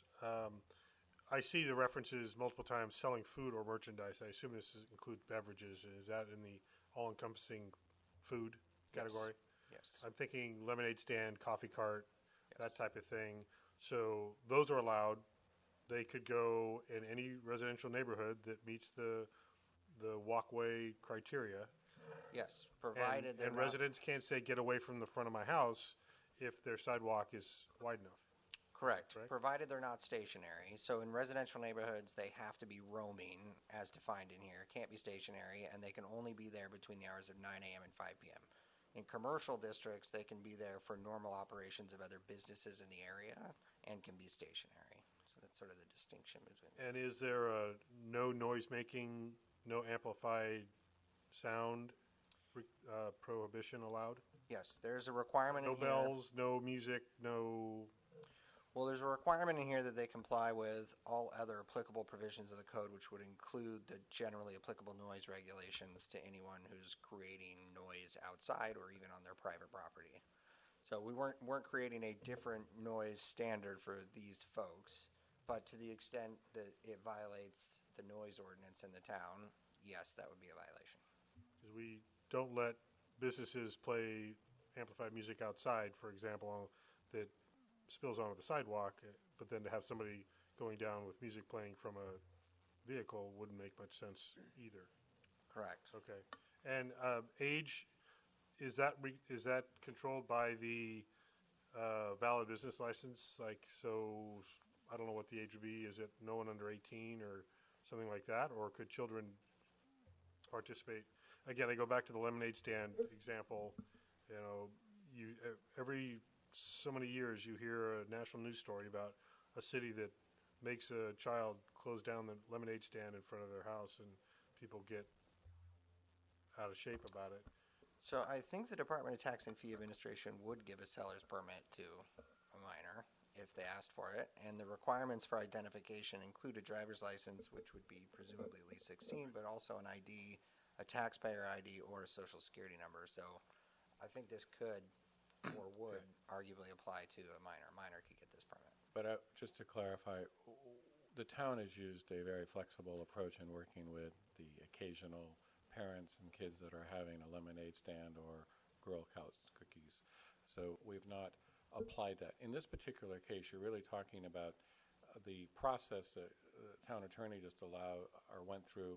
The applicant has to come in, process, and they have a year-long permit. So we're not talking about the once in an occasional. We're talking about somebody that's intending to make it a more regular activity.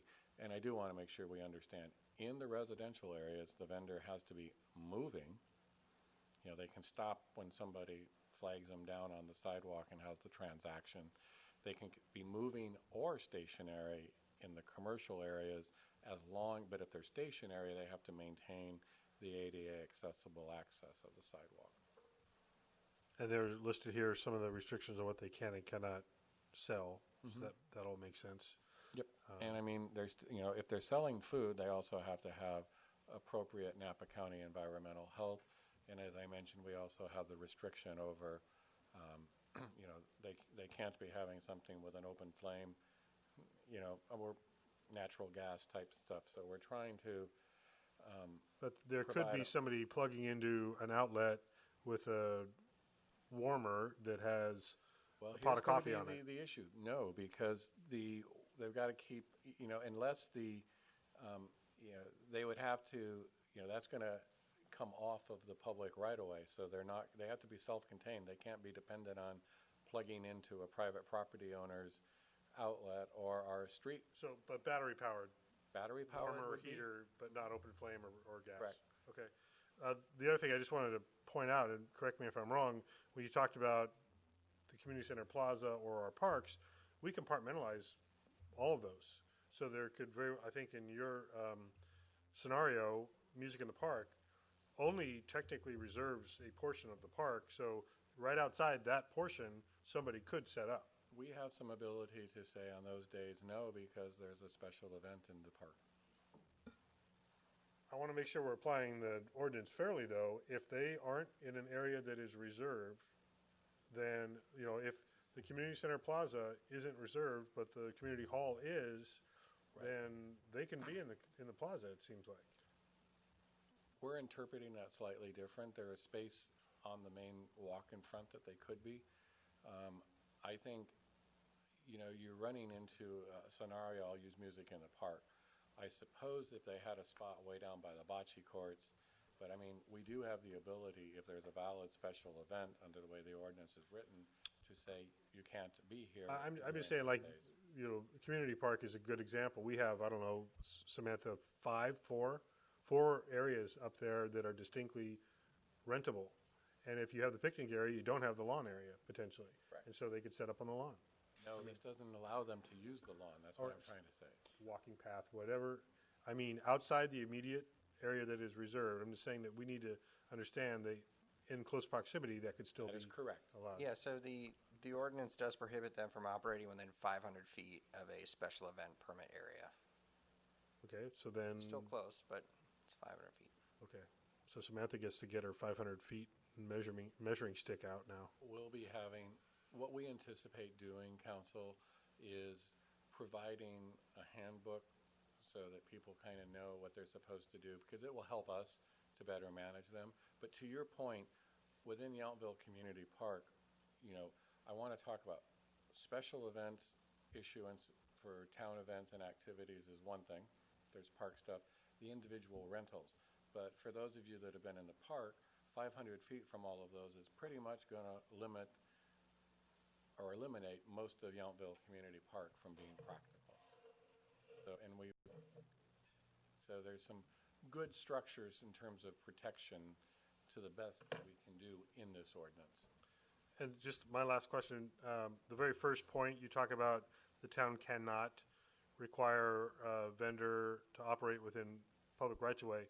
If a private property owner wants a vendor on their private property, is there a regulation there or not? Well, it's not, Yes. that's not, it comes under their use permit. They can't just, because otherwise every one of them would set up their own thing. So it's. And it's on the- in a residential area, that's going to be subject to a home occupation permit if it's on a private property or some other regulation through the zoning code. It's not going to be allowed as a commercial use there without some other approval process.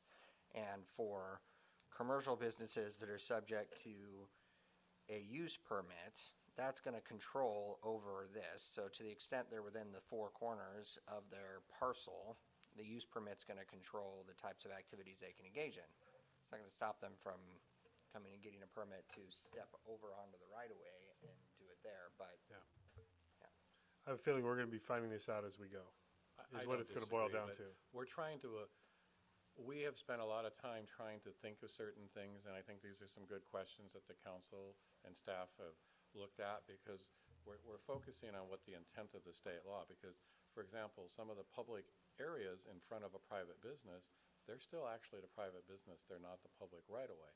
So they can't go set up this type of stuff on that property, and the private property owner can't invite somebody to do it because would require a condition. In most cases, that would require a conditional use permit modification. Okay. Let's invite any member of the public that wants to comment or have a question. Yes, Ms. Reeves? Pam Reeves, 6887 Jefferson Street. I don't see this as going to be a huge problem, but you never know. I was just looking at the ordinance, and under the 12.02.030, which says general regulations, there is the possibility that street vendors could create more trash. And there is letter I that says a sidewalk vendor must carry a waste disposal bag or container to permit the disposal of trash, food, or liquids. And I'm thinking that they should be required to carry a recycling bin as well as a trash bag. And in this handbook that you give people, there should be a direction to whoever is doing maybe food service that they use all recyclable take out, carry out paper straws, paper everything. And I would hope that the council would entertain the idea that we maybe need to fix our ordinance to include paper straws, because it's now very well documented that plastic straws are a huge environmental problem. So those kinds of things added in there just to get us all to rethink and to give the information to whoever's thinking about trying to do a business like that. Thank you. Thank you. We were just talking, and those are certainly criteria that if you wanted to add into the regulations, we could. I would encourage you to put them in, because our handbook needs to, reference what you actually have in the ordinance. So if you are interested in adding trash/recycling, that certainly makes sense. Because I will tell you, the Public Works Director and I's concern basically is these folks are all going to go use the nearest town trash can, but at least to the extent that we can. I would, it's certainly a public policy discussion in California as it relates to compostable, non-plastic. So that's really a council policy decision of whether you wanted to include that in or not. Well, does the state regulation on paper straws apply in this case, Gary? Or is that specific to restaurants? I believe it is specific It is to restaurants. specific to Yeah, restaurants. I haven't looked And into these the wouldn't issue in qualify particular. even though they're food vendor? I don't think so. Okay. But that's why I'm saying if you wanted to put a local control in, you could. But you know, Can we put a local control on a vendor if we're not putting it on another food service in the town? We have not required that all the restaurants in town use compostable takeout. We have not required, as through an action of this council, to use paper straws. Can we then ask the vendors to do it if we're not asking the other businesses to do it? Yes, you could. Other questions? I know we also have 3, I think it was, red line changes in the ordinance just for consideration. Yes. We have a printout here identifying that. Is there anything of particular substance, or is it more clerical? Yes, the one change to 12.02.070,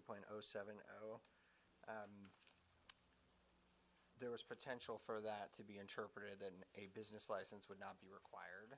And since they're either going to be complying with this ordinance or with another permit or approval, it seemed unnecessary and might create confusion in the future. So that section was removed for that reason. The second amendment to 12.02.020 on the second page was a suggestion from Councilmember Dorman to make it clear that the application is certified under penalty of perjury and not just to the best of his or her knowledge or belief, and that's permissible under state law, and so that changes here for the council's consideration as well. And there was a date at the very end. That was just that. I think we could That's probably just clear. call clerical. so can I just add Councilmember something Mueller? about the garbage? Unfortunately, garbage has gotten pretty complicated, as everybody knows. So just because you've got a compostable cup or a plate, if it's contaminated at all with food, it is now garbage. So if everyone wants to go down that path, let's make sure that we're following at least what our JPA has now defined and what Cal Recycle has defined as what's really garbage and what's really compostables now, because things are quite different. I don't know if there's a requirement or a preference, if that helps. I don't know that it does. Because you're right, I mean, clear plastic versus non-clear plastic bags and whether they're recyclable or not, and the contamination issue, I'm sure that Plastic bags aren't, but if Right. you have a compostable plate and it's got a bunch of ketchup on it, it now is garbage. It is not recyclable because it's got food contamination. That's why everything is so complicated now. well, I think if the language is added, then that person is responsible for knowing what those rules are. And so is the town in terms of compliance. Yeah, and I think the council can certainly require separate waste disposal bags and containers for separate disposal of trash, food, liquids, and recyclables. If you'd like to go into more detail about the specific process for recycling, we could also do that. I think that was the language you just wrote up for that. Yeah, what I was thinking is changing that subdivision I to read, a sidewalk vendor must carry waste disposal bags or containers to permit the separate disposal of trash, food, liquids, and recyclables. And I'd like to take it a step further, as the public commented, and have no single-use plastic and no single-use straws. Okay. That's my opinion. I agree. If we're going to micromanage the hell out of this, which we are. Well, single-use plastic products, would that cover? Yeah, any of those. Yeah.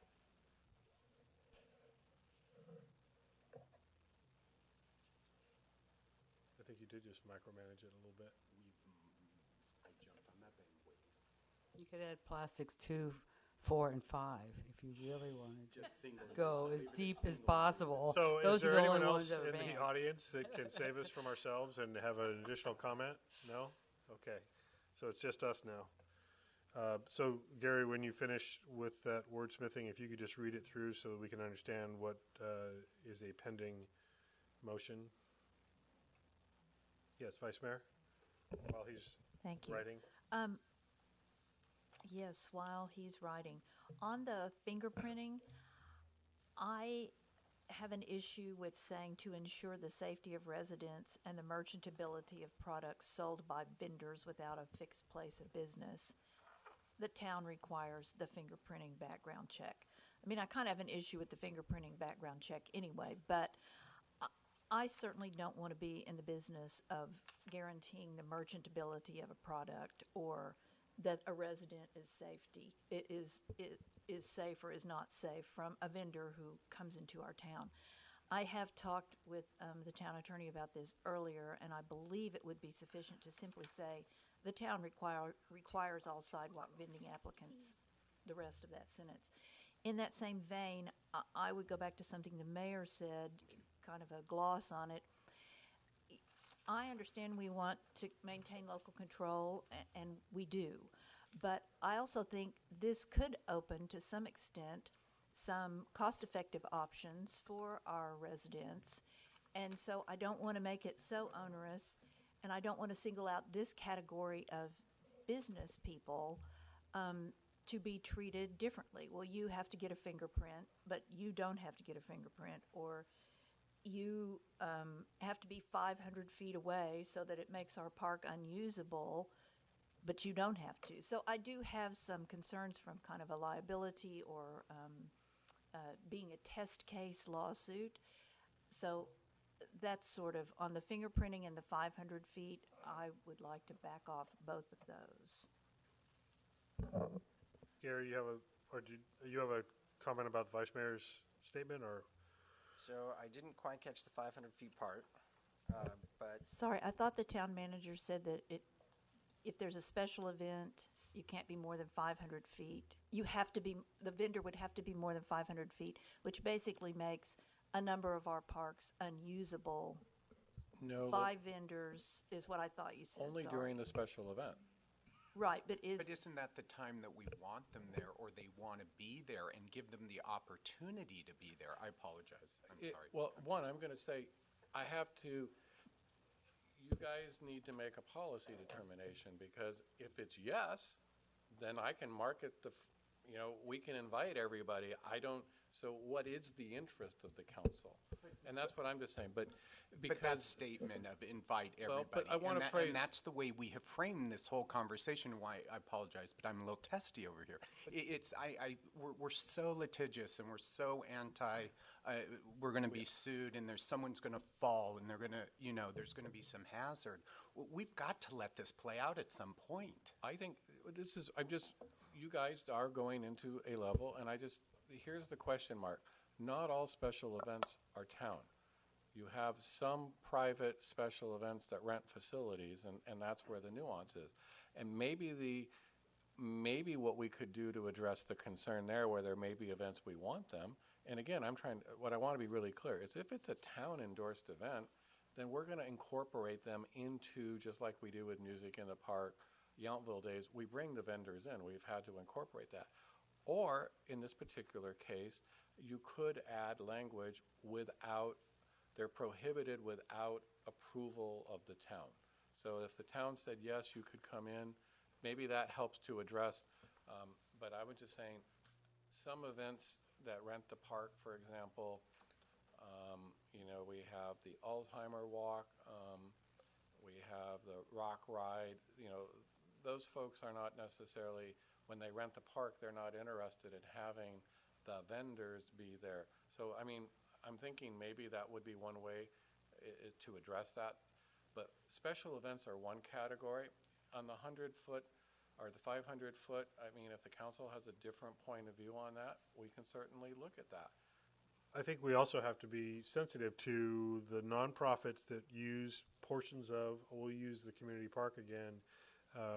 It could be a focus event where you have, or any other event for that matter, local nonprofits that pay a fee to have a booth for food and beverage, and then somebody 100 feet away from them is selling a competing item, and we may not have any way to stop that. And that's the genesis of that language, so that, and again, these are council discretion. And I would also say, I don't disagree with Councilmember Durham. We may need to learn and live with this a little bit, because this is something we didn't go searching to look for. But I'm also saying, I don't know that all of the businesses are going to be excited about the competition and the fairness. We just need to see. Part of me says, RH is going to be pissed at that lemonade stand. We say that all the time when we've talked about food trucks coming in and all things of that nature. What are we even talking about here? Who's applied for a permit in the past? Has this happened? well, Who's remember, asked to do it? State law has just changed. Right, but let's back up. Didn't this all happen because of that street vendor in LA who got pulled over by the cop, and then the cop asked for his money, and then there was a huge uproar. So as a result, it was all this playing out. So as a result, yes, we have to deal with it. But we're not downtown Los Angeles. Councilmember And Durham, to, right. to the mayor's point, I agree completely. I understand about the nonprofits. So let's put the nonprofits in there and move forward, and then see what happens with everything. Well, I think the question would be, then that's what I would suggest on the 500, is that you have a provision without town approval. Because then because not all, special events could be a town event, it could be the focus. So that would be the language that I would suggest, and then we have the ability to work with the particular, again, that's, we don't have, our parks don't have a proliferation of special events. So I want us to take a step back. We do have some parks that have rental areas, and we need to look at making sure that the tranquility of the people that are renting the locations is honored. But if you look at the two parks, or potentially Forester Park, potentially Vineyard Park, I don't know what the volume would be for some of those. And again, they don't have a lot of areas that meet the requirements with the ADA. But I don't disagree with the intent of trying to see how it comes out. But that would be my one solution, is adding without town approval to the language on the 500 feet of a special event. So I'm going to offer a couple comments following Councilmember Durham. I don't want to become that community that I cited earlier that tells the child they have to shut down their lemonade stand. I think we find out if we have a problem before we create an ordinance that tries to capture every conceivable problem that may arise. I suspect, I could forgive the fingerprinting background check. I think you make a very valid point that we're now, yes, I appreciate that brick and mortar businesses have more conditions they have to meet than a mobile vendor. It goes with a food truck, it goes with any vendor we're talking about here, I think. So there is an interest in having a little more protection about who is operating that mobile vending vehicle. But if we find that we're having a problem with it and we need to add a level of security, I can understand that. It doesn't bother me to have the fingerprint component, but I can do without it. I think the 500 feet is excessive for a community as small as ours. If we find that people are capitalizing on nonprofit events or town events at the point of it being a nuisance, then I think we change the ordinance. But I do feel like we're starting to get into a level of overregulation and trying to find solutions to every problem that may or may not ever come to pass. I remember being in Berkeley when I worked at Cal. After every football game, there were people standing on corners with ice chests full of bottled water, selling them for $1. They weren't getting permits, but they also weren't causing any trouble. And so we want to allow a little bit of entrepreneurialism here, right? So let's not assume the worst. I tend to be a little more cautious than that, but I do think in this case that we might be over-regulating for the worst-case scenario. But then if there is something that we haven't anticipated, then we crack down on it and modify the language. So I appreciate bringing up the fingerprint thing. I think I would probably tend to still keep it in. I would take the first sentence out, like you said. We can't guarantee those circumstances, but I think the additional security is potentially appropriate given the fact that there aren't the same health and safety inspections and oversight that there would be in a brick and mortar business. And along the same lines, I completely agree with the garbage. I think it's overwhelming right now to know which can you use. These regulations are going to change, and we are, as you have heard me mention, we are going to have garbage police walking down the streets in front of these trucks. So I think that goes to your point of over-regulating right now, too. Let's really see who comes and see what the problem is. But the amount of bags and putting the right stuff in the bags is, we barely know how to advise our own customers. So I see that one differently because I see, to the public comment, I think the intent of it is almost more educational and potentially environmental protection. But I don't anticipate us having a bunch of code enforcement officers following any vendor that comes through here to make sure they're compliant. But I do think it's appropriate for us to educate any vendor to say, we want you to be complying with this. Might there be a spot check to see if they're complying, especially if it's a repeat vendor? I think that's reasonable. But that's where I would say it's just maybe a nuance difference. But if we want to encourage, just like we now have stickers on every one of our blue bins at home, educating and encouraging us to do the right thing, but we're not going through everyone's trash to see if they are. Well, pretty soon we will. But to my point, to actually have, if we're saying we're going to have everything's going to be compostable, and they're going to have a separate bag for that, which they need a separate bag for a can and a separate bag for garbage. Is that what we're saying, or what do you? Well, and actually, I think we've given you sufficient time to finish writing your additional conditions, Gary. Yes, so also a new condition L on the general regulations, and to renumber L and M accordingly to follow. And I think this captures what Councilmember Durham had intended. A sidewalk vendor shall not use single-use plastic products, and just simply leave it at that. That's okay.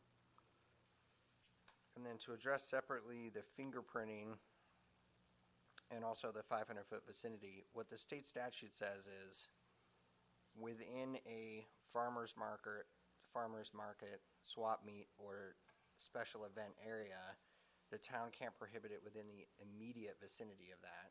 And in drafting this ordinance, 500 feet seems like the immediate vicinity, although you don't have to prohibit it at all, and you could go shorter than that, just to be clear. Okay. Yeah.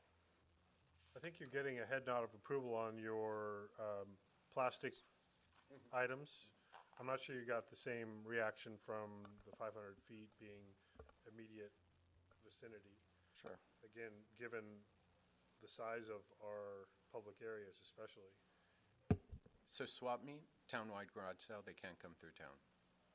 No, I think this is, Councilmember Durham, we're talking, there are licensed swap meets. All right, very So good. that's what I we're just- talking about here. These, because again, many of these activities were specifically identified, and again, I'll go back to, they're not always applicable, but they're venues that are used in larger urban areas. They have a permit, they're licensed, they have vendors within them. So typically, a swap meet is operated by somebody, and there's really, tens or hundreds of individual vendors that come in, and then special events run the gamut from public special events to private special events. Could we agree on, sorry, Councilmember Dornbecker, go ahead. Well, I was going to say that rather than drill down to that extent, can we just say, to have permission from the town to, to vend in the park? I mean, but they have to have permission. I want to be clear here, it relates to the special event. So the prohibition on 500 feet is not wide open. It's if there's a special event. So I'll pick on Yountville Days. So the park is set up for Yountville Days. So that's a special event, town-sponsored, town-managed. We have other folks vendors that come in. So there, the question would be, and again, I think from a staff perspective, what we're trying to figure out is, what is a reasonable distance? Because while we're a small location, I want you to think about, this is applying only to the parks or the location of where the special event is. So if we've got all those vendors, and again, this is a call for the council to make, but that's where we were coming from. So, if 250 feet, or if you just want to eliminate no feet, but I'm just saying that's where it's coming from. And again, we have private special events. The Alzheimer event comes to mind. There's several, there's a number of private events where they rent the park. They may have vendors and other things that they bring in. So the intent there is to protect the integrity of those events. Vice Mayor, did you have something about the distance? Well, thank you, Mayor. I just asked the mayor to clarify for me. A football field is 300 feet, correct? 100 yards, yes. 100 yards times 3. Okay, I was just trying to get some order of magnitude in my mind of 500 feet. Thank you. So, well, so I think we can get a sense. If somebody is renting any portion of Yountville Community Park, that will eliminate that park from any vendor with 500 feet. I think almost entirely, if not entirely. If we have Art Sip and Stroll, if we have Taste of Yountville in multiple locations around town, we will be eliminating virtually the entire commercial corridor. If that's what we want to do, that's what we want to do. That's what's written here. If 200 feet achieves the same outcome but gives a little flexibility, protects a renter or protects a special event, maybe 200 feet is more to scale for us, maybe 100, maybe 300. But to me, it feels like 500 is excessive. I don't have a magic number other than trying to find a resolution to this. Because again, we've gotten back to what we were trying to avoid. Now we're going to the worst case scenario of how far away do we have to have the worst offending actor for the most sensitive event. And again, I just say, maybe what you want to do there is have an option that is prohibited unless they have approval from the special event permit holder. Vice Mayor? They'll never find them. Well, Oh, good. there is a motion. Go ahead. Thank Yeah, you. Michelle, get ready. Okay, so I move to introduce and waive the first reading of ordinance number 19-481, adding chapter 12.02 of Title 12 of the Yountville Municipal Code regarding sidewalk vendors with the following revisions. On 12.02.020, D, take out everything from to ensure the safety through fixed place of business, so that the sentence will begin the town. On 12.02030I and L, the changes we have discussed during this meeting and the town attorney has taken down. On 12.02040E, which is a sidewalk vendor is prohibited from operating within 500 feet of the market, swap meet, or special event permit, to delete that in its entirety, and then to accept the other changes in the red line presented to us just prior to this meeting. I'll second. So for clarification, first of all, Michelle, did you get enough clarity? Okay. So the motioner only referenced in 12.02.040D, or I'm sorry, E, you want removal of that, but F references 500 feet, and G references 500 feet. My thinking on that was F is for children, kids going back and forth to school, so I thought 500 might remain appropriate, and G went to registered sex offenders. So I left 500, all those, although of course I would be open to suggestion So for an amendment. you're eliminating E and proposing no buffer at all. At this time, yes. Okay. And then let's see what happens. And that's the seconder as well. That's the understanding. So is there any further discussion on that before we vote on that? So did we get the electronic motioning and seconding? So if you are prepared to make a vote, please do. I'm waiting. Yes, I am. Okay, that does pass unanimously. And sometimes we have to go through that to the process just to get to an outcome. I had a feeling this one might go a little longer than we anticipated, just because it is something new, and we're trying to make it as perfect as possible. So thanks, everyone, for the input on that item. Stella and I will be in Vandeleur Park eating bacon-wrapped hot dogs as soon as possible. Hope we have a trash bag. All over. Okay, I think these next two items may go a little more quickly since we've already done the hard work on them. The first one is an appointment to the Napa County Mosquito Abatement District, and we did interview the applicant, and I'll ask the town clerk to tell us what happened. Thank you, Mayor. The town council interviewed earlier this evening Christopher Ray, and the town council has submitted their vote tallies, and all have recommended him for appointment. His appointment would be to the Napa County Mosquito Abatement District Board of Trustees with the term of office to commence March 5th, 2019, and expire December 31st, 2019. And with that, I would ask that council make a motion to appoint. And just to clarify, that is It's filling an unexpired it's filling an term. unexpired term, just in case somebody was wondering why the shortened term. So that's Yes, if you'd like further clarification is, okay, thank you. just because it sounds like an odd length of time for a term. Because it does. is. It is. Yes. I move that we appoint Christopher Ray to the Napa County 19-2044 Napa County Mosquito Abatement District appointment.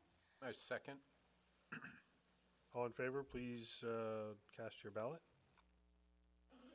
Another unanimous approval. Thank you very much. Next, the Park and Rec Advisory Commission. Yes, thank you. The council interviewed Alan Tenscher to fill an unexpired term on the Parks and Recreation Advisory Commission. Council has submitted their vote tallies and have unanimously recommended him for appointment, which would be to fill an unexpired term of office to commence immediately and expire January 20th, 2020. If the council would like to take a motion on that, that would be great. Is So there- moved. Okay, and did you, Yes. I think do we have a motion? Second. I just want to make sure it's oh, clear, because I think we had a verbal motion and a electronic motion differently. Oh, sorry. I made the motion, sorry, by pressing. Oh, no, you got it. Okay. So we have a motion. Michelle, is it clear? Motion and Clear. second? Okay. And that passes. And thank Yeah. All of them work. Thanks to 100% Mr. Ray and Mr. Tenscher for their commitment to serving our community. Thank you both very much. Staff, do we have any additional staff We have information two reports? very brief staff informational reports, and we'll start with the Public Works Director. Good evening, Mr. Mayor, 72 members of the slides. council. I think we have a timely, short presentation, down to 30 slides tonight, on the sports court. So, I have the ability to turn off your microphone. Do you realize that? as you're all aware, we had some rather epic rain last week, and it was a good test of our sports court and the area down in Vineyard Park. So, this is what the sports court looked like after the floodwaters receded. Quite a bit of slime, mud was left deposited on the court. This is what it looked like the next day. It took about 2 days to clean this up. I'm happy to report that other than the mud, the court performed as designed. So no issues, no bubbles, no irregularities.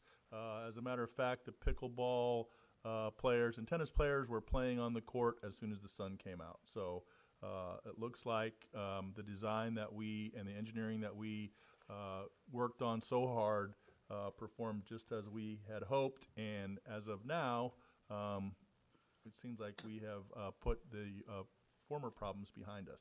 So happy to answer questions. Councilmember Dornbecker? Yes, I'd like to look into or hear what your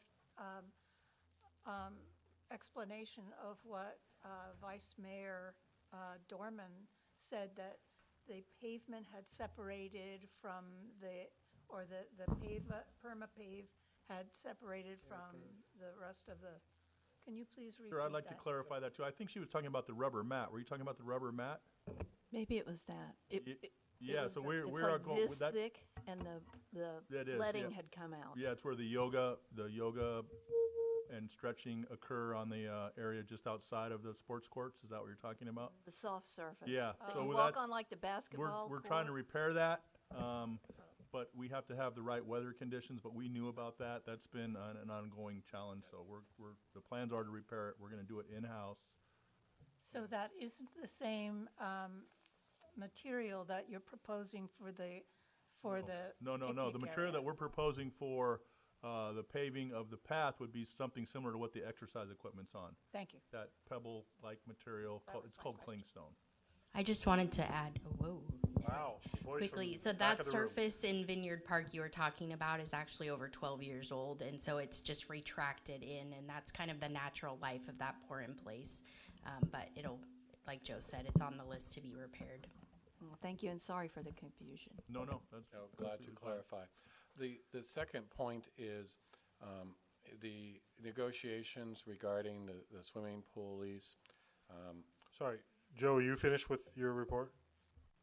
I am, unless there's more questions, which I don't think there are. Thank you very much. Okay, go ahead. I'm sorry, I just knew where his report ended. So, the negotiations on regards to the swimming pool lease aren't reaching a good point. And I say that because you all gave me some feedback and direction earlier on how to proceed. And at this point, the state is adamant that they will only do a 5-year lease. They won't identify lease renewal terms. And you all made it very clear in our earlier discussions and direction that there was a concern about the economic impact of the potential $350,000 to $500,000 in capital cost over the next 5 year, and the ongoing annual operating deficit of $100,000 or so.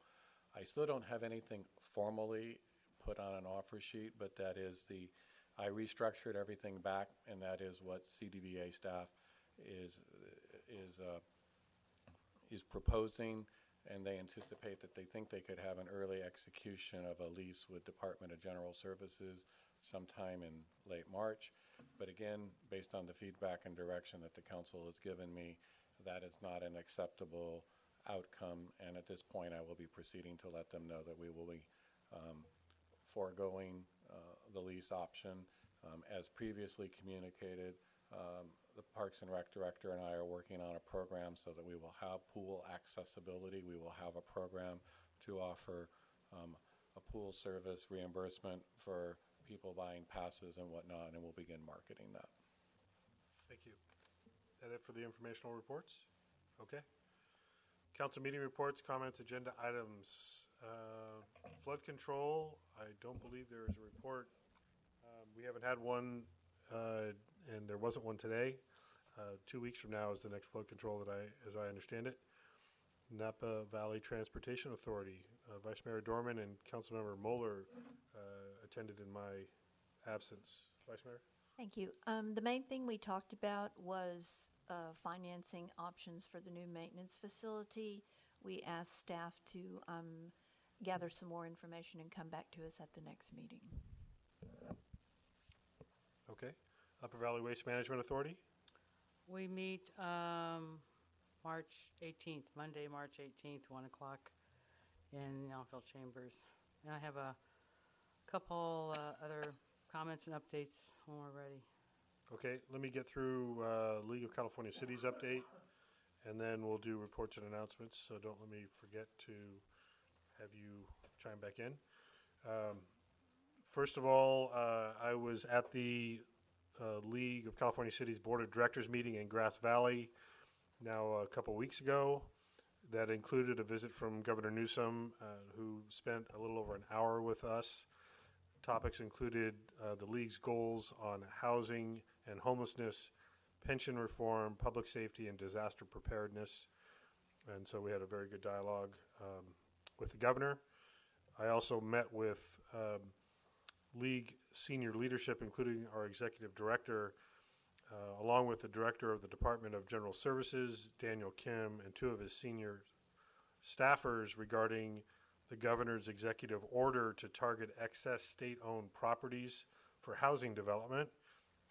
And as many, I think all of those of us sitting at the dais certainly are aware, the Yountville Veterans Home may be classified as one that has excess property on it.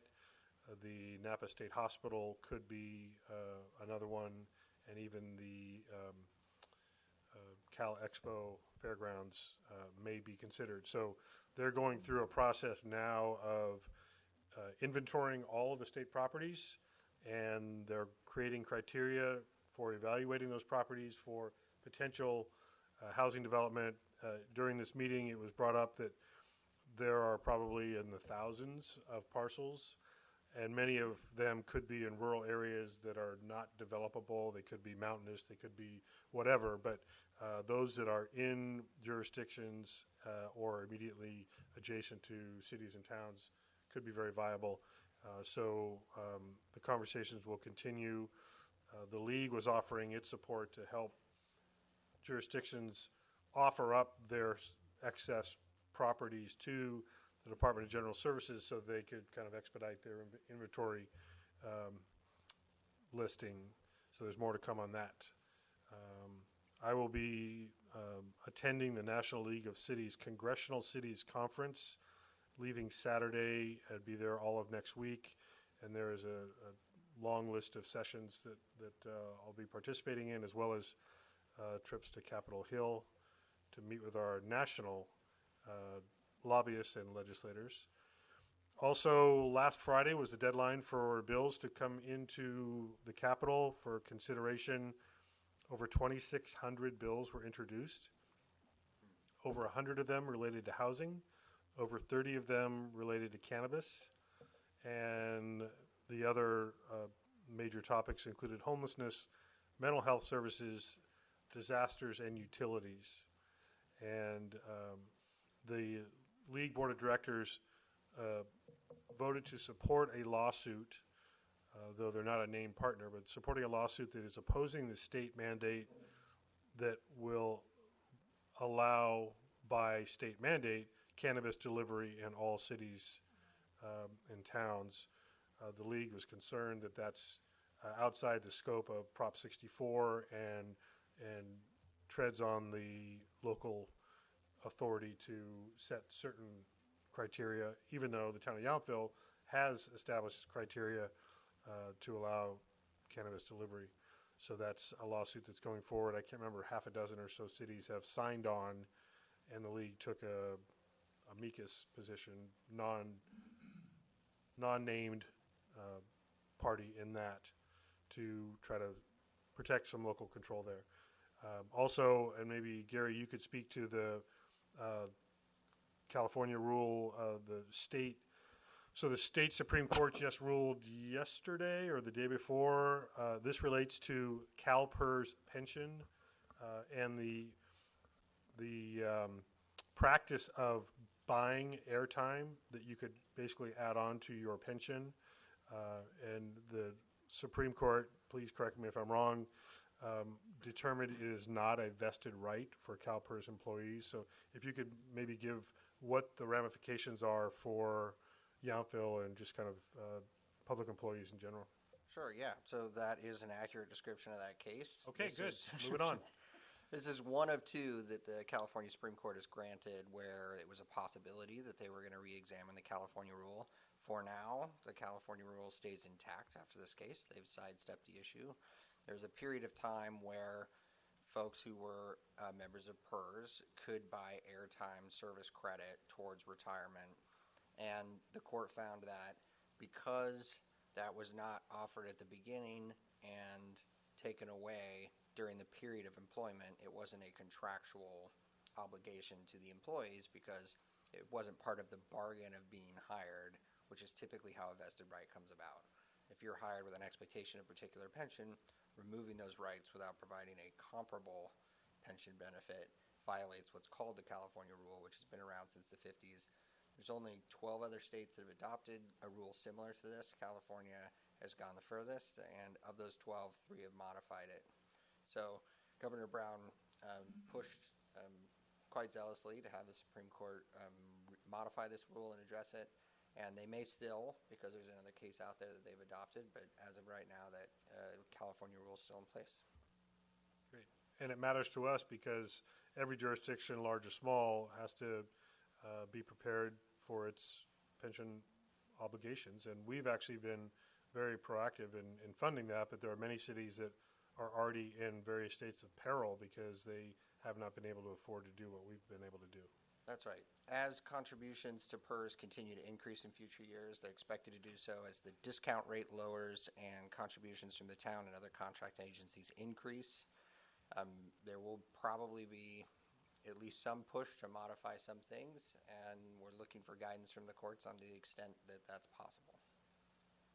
And so that's my league update. Councilmember Roll, you had additional report or comments? Yes, I just wanted to first announce that on next Monday here in council chambers at 9 a.m., Napa County LAFCO is going to have a special meeting. It's kind of 2 parts. We're going to be offering LAFCO 101, so instead of you having to travel, we're bringing the show to you. And the second part of our special meeting, we will be having another public comment period on our sphere of influence policy. There's a lot of study areas and spheres of a lot of our cities, and of course we've just got ours changed recently, so there's a lot of interest in this area. Last week I attended the Cal LAFCO Strategic Planning Conference and board meeting, and we're going to be doing a lot of emphasis still is going to be on our education, and we spent some time discussing how we're going to close a structural budget deficit. But real exciting announcement I have. I think all the council members got this in their packet, but I want to let the public know that, well, let's see, where do we start? In 2010, there was an ad hoc committee formed for looking at our local library with Councilmember Dornbecker and I. And then more recently, there was another ad hoc reformed with Carrie and I on understanding what we're paying for. There's been a lot of conversation with the county. Also, a lot of help from our town manager.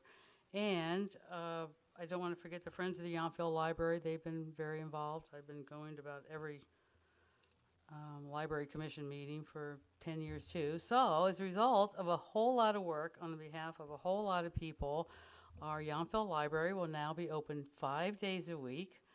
We'll have longer hours. They'll be from 10 to 6. And in addition to Yountville getting additional days, we've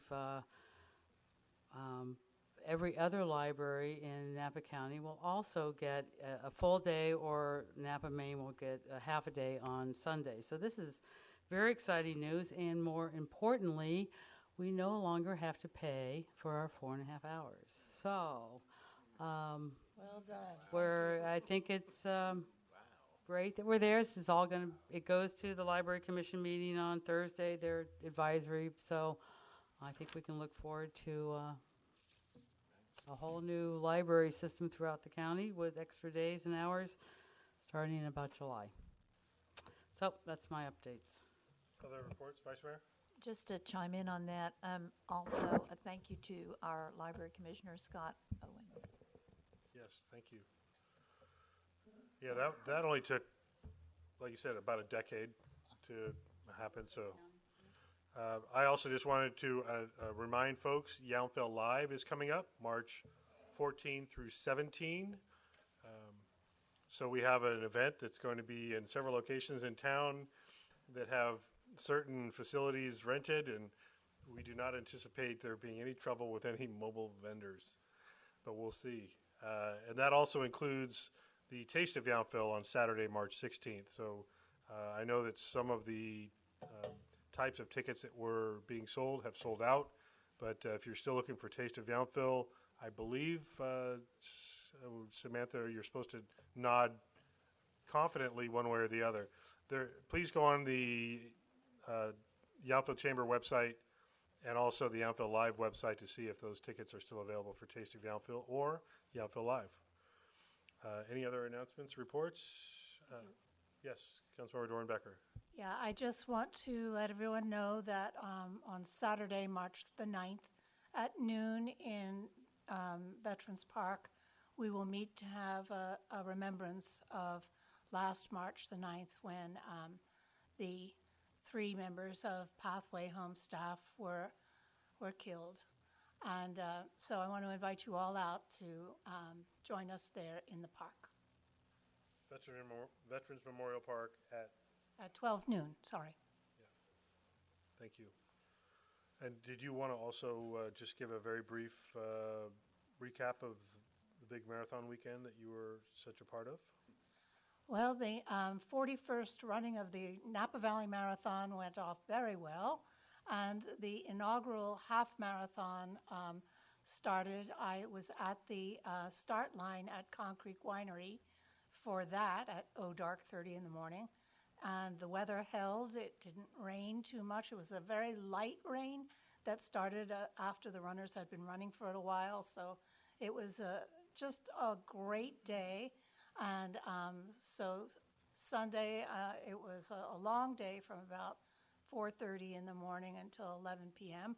But from everything I've heard, everyone had a wonderful time. There were no problems at all. I want to give a shout out, since the mayor gave me the opportunity, to our new race director, Michelle LaSala, and her company called Blistering Pace Race Management. Well done. With an emphasis on the blistering, I have a feeling. Thank you. I believe that's all of our business. No closed session report to announce, so then I'll entertain a motion for adjournment to our next meeting scheduled for Tuesday, March 19th at 6 p.m. So moved. Second. All in favor? Aye. Aye. Good night, everyone.